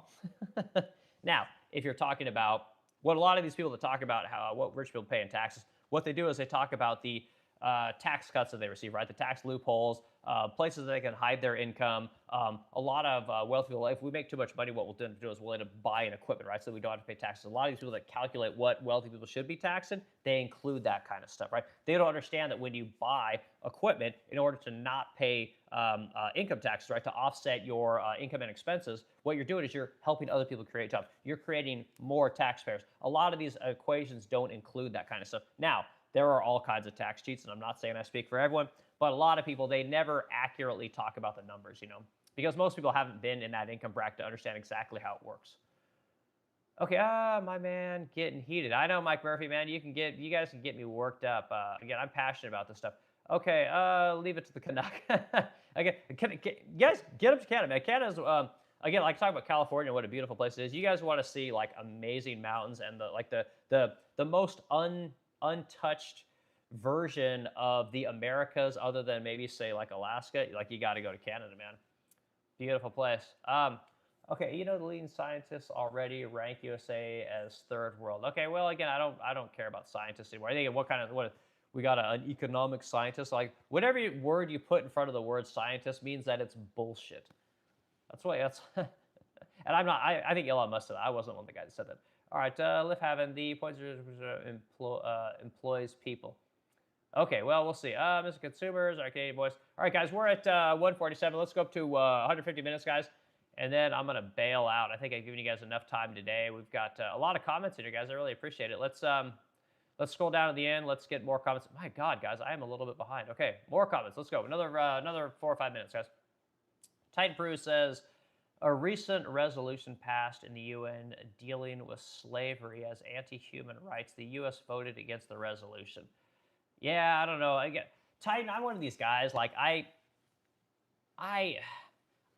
always question when people put these kind of things up to a vote because slavery, like at least from what I understand, Titan, you can educate me if I'm wrong, but from what I understand, like again, we don't have slavery in this country. And again, people can argue about what that means, but what I'm here to tell you is that slavery is actively alive and well in the third world. Like we think that slavery is over and it all emanated from America. Like America is the most anti-slavery state that ever existed in the history of humanity. Okay, and again, talk to people that have come from the third world. Slavery is alive and well in the third world. So if America voted against that, That doesn't make a lot of sense. But again, why is something like that even put up to a vote? And then again, if it's something that's put up to a vote, what is the enforcement mechanism? Because most of the things, it's all just virtue signaling, and which is a major problem in America. It's a major problem in a lot of these like European countries. Again, these guys, they just love to talk about how fabulous they are. We got a big problem with this here in America. Like when we talk about workers' rights and we talk about clean air and clean drinking water. Meanwhile, every fucking thing that we make in this country made in the third world, well, they have none of those rights. It's disgusting, and it's the perverse academic mind virus that has just indoctrinated the bulk of this country at this point. So I'm not sure what you have going on there, Titan, but I'm curious. All right, Aegis Odin Prism Omega. Right now, we're in the period of weak men that create the depression. That's going to happen. Yeah, I agree, dude. I think you're 100% right. And again, I used to not want an economic depression. I used to think that everything's going to be great and America's just going to move nothing but forward. I don't see how it moves forward. I think that, again, we're going to have mega corporations be busted down to size. We need to get rid of this too big to fail mentality and the debt-based leverage society that we have, this fractional reserve currency bullshit that we have going on. It's went too far. Buying politicians and, again, too big to fail type companies, utilizing the third world at the expense of your own country. Bring it in the third world so you don't have to hire the people in your own country. We've taken it too far. And it's time to try something different. It may not work. It may be worse for everyone. I don't know. But at some point, we have to do something different. This is what depressions, right? This is what economic downturns used to do, is used to shake up the economy. And again, everyone thinks of them as being bad. They're not bad. They get rid of the monopolies. They get rid of the people with bad ideas. And yes, the poor and everyone else has to starve, die, and take it up the ass, so to speak. But unfortunately, this is how society works. This is how civilization works. And we've convinced ourselves that we're above it. We're too smart. We don't need to. We're better than that. And again, we're not. The old story is the same as the new story. It's we're just trying to write it differently. Okay, I'm Mom Citizen. You're gonna see. Start arguing like citizens. Oh yeah, that's right. Citizen. Thank you, Mom Citizen. Citizens United is the thing that we got to get rid of that. Stop arguing the Citizens United. Again, Mom said, I know I don't always agree with you, but I agree with you on this thing. You got to get rid of it. Letting corporations have this much power over our country is bullshit. So I'm with you. Shell 1041. Okay, I'm at around 25% on Fed. Yeah, and again, Shell, you're what I'm talking about. You know, it's just pay your taxes, wagey. Do what you're told, and don't worry that your government doesn't have to be accountable and responsible the same way that you are as the tax-paying citizen, right? Don't ask us questions. Just do what you're told, right? And a lot of us are starting to say, fuck you, I won't do what you tell me. And we'll see what happens, you know. But Mom said, great comment. Shell 2014, great comment. Mom said, no, that's not true. Corporations can simply profit less. All right, well, Mom said, we'll see. Tennis, Rita 365. Well, why are they making 50,000 only a year? Because some greedy rich a-hole decided that that'd be the sell. I agree. This is why I keep telling you guys. The American worker would get a massive increase in pay and benefits if they would cut the third world off from the corporation, or cut the corporations off from the third world. Stop letting the corporations, right? Big agriculture, big meat, right? The hotel industry, the restaurant industry, the construction industry. Stop bringing these people in here. They will have to hire you guys because again, these corporations aren't going to pick up shovels and go do the work themselves. They don't work that way. They will hire you guys. You will get higher paid wages. And again, it'll suck for a couple of years because you will get a little bit of an economic downturn by doing this. But guess what? Your wages will grow up. The economies and the industries will build themselves back up and they'll build on a much sounder footing. Now, will you guys always have the best, cheapest shit ever? No. But again, as the economy builds, you will get more choices. You will get more innovative products. You will get new ways to do things. You're not getting that today. And I know you think you are, and you can argue with me until you're blue in the face, but you're not. We're not getting real innovation in this country. We're not getting real choice. You're not getting wages and benefits because of how we allow the third world, again, started with NAFTA and then letting China and the World Trade Organization, all started there. And again, looking the other way, whether you're a Republican or a Democrat, as the third world comes in here. We want to blame Joe Biden for this. This has been happening for 30 years, guys. It's just gotten worse and worse and worse, and the worst it ever got was during Joe Biden's period, okay? So, guys, I want to close with this. I love all your comments. Thank you guys so much. I want you guys to understand what Donald Trump has done on the border, and I want you guys to understand what Obama had done on the border during the same period in their presidencies, okay? Again, we voted for this guy to do a thing. He's not doing it. A guy was elected not even talking about illegal immigration, and he did more to protect this country and did more to kick people out of this country than the guy that was elected to do it, right? The guy that was given $180 billion in the one big beautiful bill to deport people. Obama deported more people in his presidency at the time that, at the year and a half that Trump has been in office, and at the same year and a half mark in Obama's tenure as president, okay? This is wildly disappointing. So when people tell me, like, oh my God, it's only been a year, don't worry about it, man. These people are full of shit, all right? So hold on, let me see if I can find this real quick. Bear with me, guys. My battery in my mouse is going bad. Okay, so the question I asked is, I said, where are Trump deportations compared to Obama's at the same time in their presidencies, okay? So I'm kind of going down here to the end real quick. So what happened with Trump is Trump literally started calculating this stuff differently than Obama, right? And they're literally keeping stats, so you don't actually know how many deportations. This is one of the major telltale signs that Trump is not doing what he says he's going to do. It's like, why not just give out the numbers? Like, what's the problem, you know? So let's hear Trump's second term. All right, let's start. Hold on, let me start at the very beginning, guys. And I'm going to give you guys exactly what the text is. I'm not going to bullshit you guys. I'm not going to give you guys my own spin. We're just going to look at what we did. Okay. So one of the things that you have to understand the difference is you have to understand the difference between removals, right? These are interior-based people, and then you have to know returns, right? These are people that come to the border and then they're returned, okay, or they're sent away.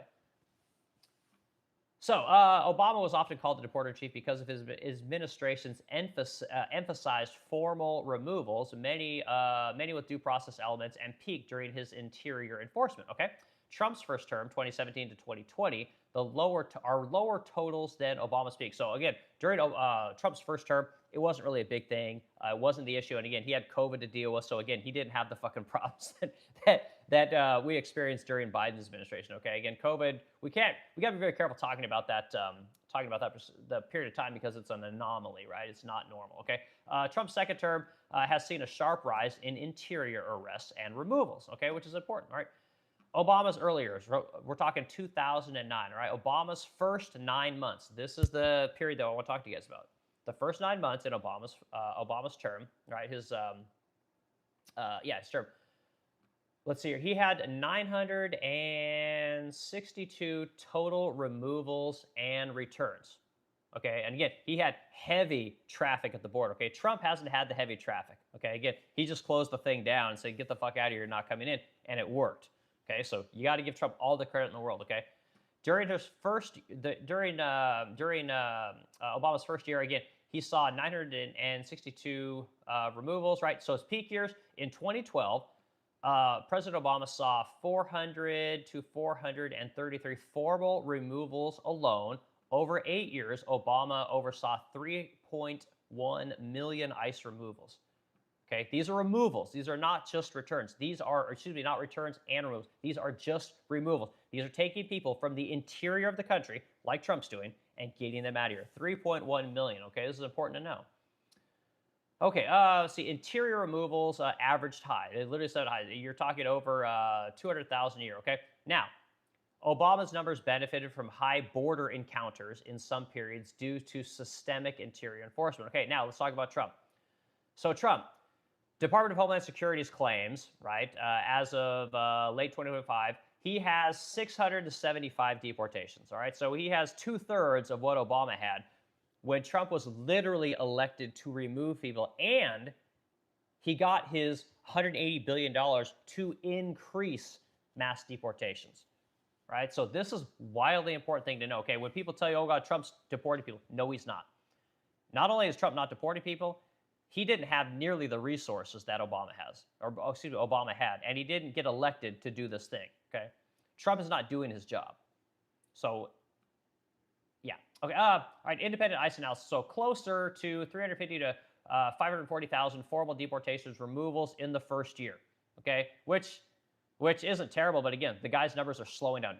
Trump is actually slowing down the amount of people he's kicking out of this country. He's not moving up. Again, when that Alex Preddy guy died in Minnesota, I think that spooked Trump. Again, the guy's got midterms coming up, then he did this whole Iran thing. I'm one of these guys, I'm conspiracy related. Like, I think that Trump literally pushed this Iran war thing because of the clusterfuck that is the mass deportation. That is the potential catastrophe of the Epstein files, right? The Epstein conspiracy. I believe this is exactly why we're doing this right now. You guys think I'm wrong, but so anyway, so So pace, all right, the pace that Trump's currently at. So early months saw 800 a day in some reports, but not sustained by Obama's peak levels. By early 26, projection for full year full years fall short of the 1 million per year goal. Okay, so Trump again isn't even hitting his own goals. He's not keeping up with Obama, and again, this guy was literally elected to do these things. Okay, so again,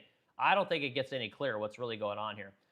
So if we want to look at direct comparison at similar early points, okay, here's again just another data point. I want to be completely transparent with you guys.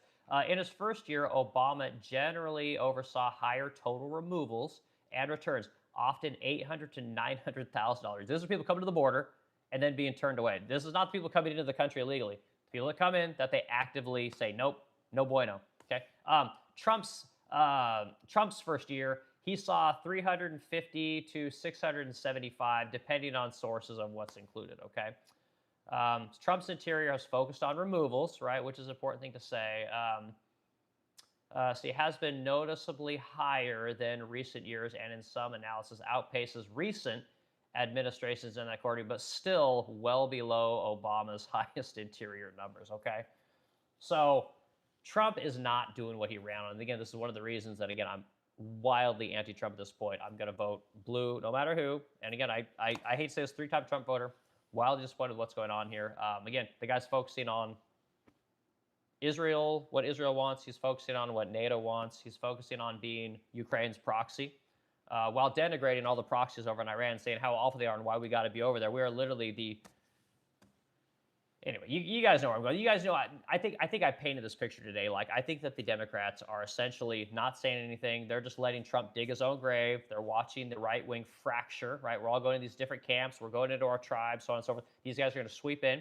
They're going to wipe out the House, and they're going to wipe out the Senate. They're going to put Trump's ass in front of the House every day for the rest of his presidency, answering questions about deportations, asking questions about protesters dying in Minnesota, asking questions about his shitcoin, asking questions about why he, is fucking over America by manipulating the stock market, right?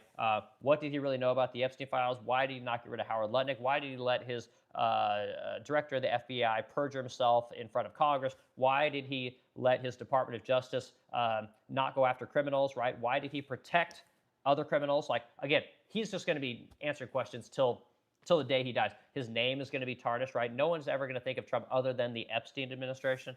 This guy's in deep shit, So I hope I painted a picture. And again, the conversation about what Germany looked like in 1939 and what led to Hitler coming up and coming into power is what could potentially happen in this country if we don't get a president that actively pushes against the left, that actively does what he says he's going to do. He's going to drive us all to the left until that Hitler Caesar-esque figure shows up. And I'm not saying it's going to be good for America, but that's the only way that people are actually going to get what they want, because voting doesn't matter, right? And we can extrapolate that into economics, large corporations, tax cuts, utilizing the third world. I mean, we can go into all those things, academia, but that's a much longer conversation. So again, if you guys like this kind of content, you like listening to a normie talk about the way things work according to me, right? According to my limited understanding, my macro situation, my anecdotal insight. If you like it when we actually talk to the people in the comments, we actually interact with you guys, when our moderators come in and get rid of the shit posters, right, and actively have good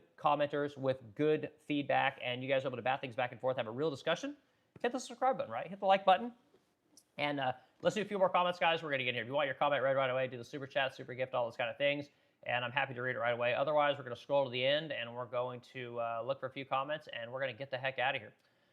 All right, let's see. Hollywood Blue says, well, hello from Iran. All right, dude, I doubt you're from Iran, but hello to you anyway. All right, Mark Travis says, I love the lamp. Thanks, dude. All right, Ghana7787, if Trump had a consecutive term, there wouldn't be a need to deport. Okay, well, I'm not sure what you're saying there.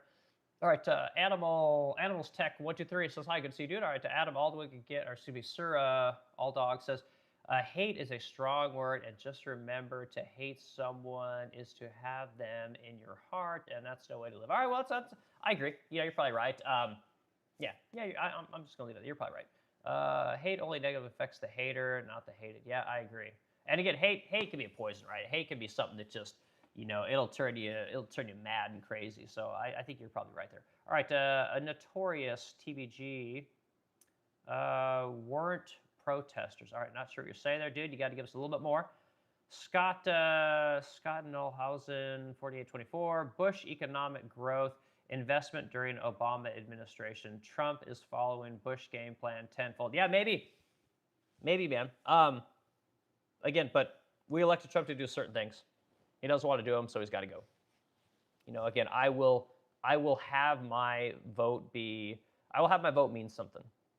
And again, when a man not only I can understand like Trump being a little hesitant to do things had he not won the popular vote, had he not won all the swing states, had he not got 80 million votes. I could completely understand. I could agree. Had the guy not been shot at, had the guy not been the target of every Democrat investigation for 10 years. But again, this guy got the elected. We all galvanized behind this guy. We put a lot of hope into this guy doing the thing that we wanted him to do, the thing that America wanted him to do. And he's been a wild disappointment.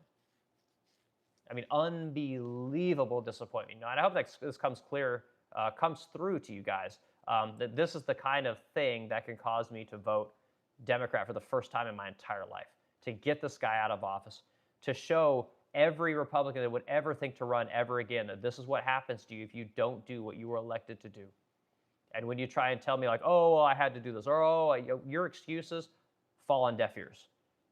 Your promises after you've been elected to do a thing and you don't get them done, it all rings hollow. And let this be a message to anybody that wants to get into politics, especially wants to be a Republican.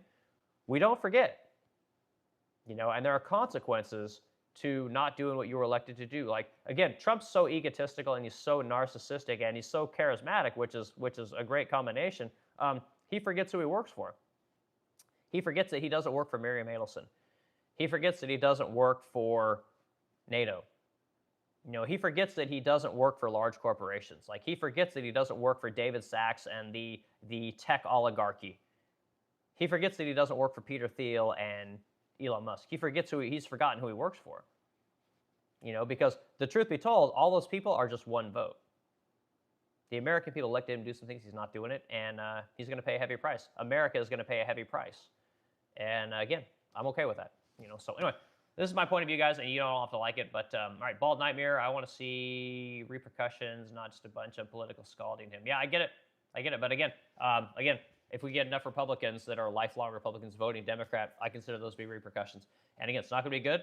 I told you guys before, it's going to bring about a Caesar-esque figure. It's going to bring about someone who's going to be a strong man. It's going to bring about someone that speaks the rhetoric. It's going to push America to vote for someone that's going to do things that are so grave for this country that it could fall into something that can never come back from, and that's too bad. We had what we needed.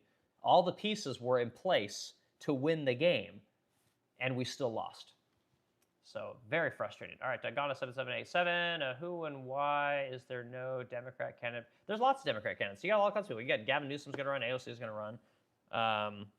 Hell, Bernie Sanders could even run. He's fucking old as shit, but I wouldn't be surprised if you guys, I've told you guys a story before. Like, I literally hired a guy, and I was talking to him one day, and he had a college degree, and he was just telling me how excited he was that Bernie Sanders was gonna win, and he was gonna go vote for Bernie Sanders. He was so excited that Bernie Sanders was gonna pay off his student loan. And this is one of the reasons I think the way that I think. Like, I'm so fucking tired of everyone just saying, "Oh my God, I want something. Give me something. Gimme. I want. Take it from this person so that I can have more." This mentality disgusts me, guys. It fucking disgusts me. Everyone's got to take less. Young people, old people, Republicans, Democrats, women, men, black people, white people, orange people, brown people, purple people, pink people, everyone is going to take less. Otherwise, this government and the printing is just going to swallow us all. All right, Sir Alldog, probably because they claim that they didn't have enough money to start a campaign for a Democrat this time, but I'm pretty sure that they'll come up with millions. No, they got plenty. There's always plenty of money for people to run for politics, So, Sir Alldog, man, I appreciate all the comments. I appreciate adding good stuff to the discussion and give us something we can kind of interact with. I always try and shout you guys out because it really does mean a lot that you guys spend time or putting these comments in here. Okay, they ate already. Democrat candidates exploring a campaign as president. It's simple Google search. All right, cool, man. Okay, guys, Titan, let's see what you got to say here real quick, and then we'll read the very last comment, and then I'm done. Citizens United and the idea that money is speech needs to go. Yep, Titan, I agree with you 100%. I think a lot of us agree with that. Okay, All right, last comment. J Pole says Titan Brew 8493 YW. So I'm not sure what YW means. Cody Robert Life. Never seen you before. Good. Thanks for being here, guy. Cody Robert Life. I don't know what to say. 1129. That's literally the mentality of the rich. You just only judge the poorest that do it. Capitalism requires a lower class to default. Yes, I agree. You're always going to have rich people. You're always going to have poor people. You're always going to have people that win. You're always going to have people that lose, right? But we can create an economy where our citizens don't have to compete with the third world. Our citizens don't have to deal with the third world coming into our country. Our citizens can actually have what this country is supposed to be and used to be. Okay, like I don't know if you guys, I remember what life was like before the internet. I remember what life was like before 9/11. I remember a lot of what life was like before the society we have now. I'm here to tell you guys, it was better back then. Significantly better, you know. So anyway, you guys have a great week. We'll talk about something tomorrow. I don't know what people want to talk about. I'll find something. We'll do headlines again. We'll give you guys another couple hours in the morning. Today, I'm going to go to the shop. I got to get some work done there. I got my CNC router coming online. I got credenzas. I got Greek key furniture. I got all kinds of fun shit to show you guys. So stay tuned, and we'll see what we got going on tomorrow. You guys have a great day. Bye.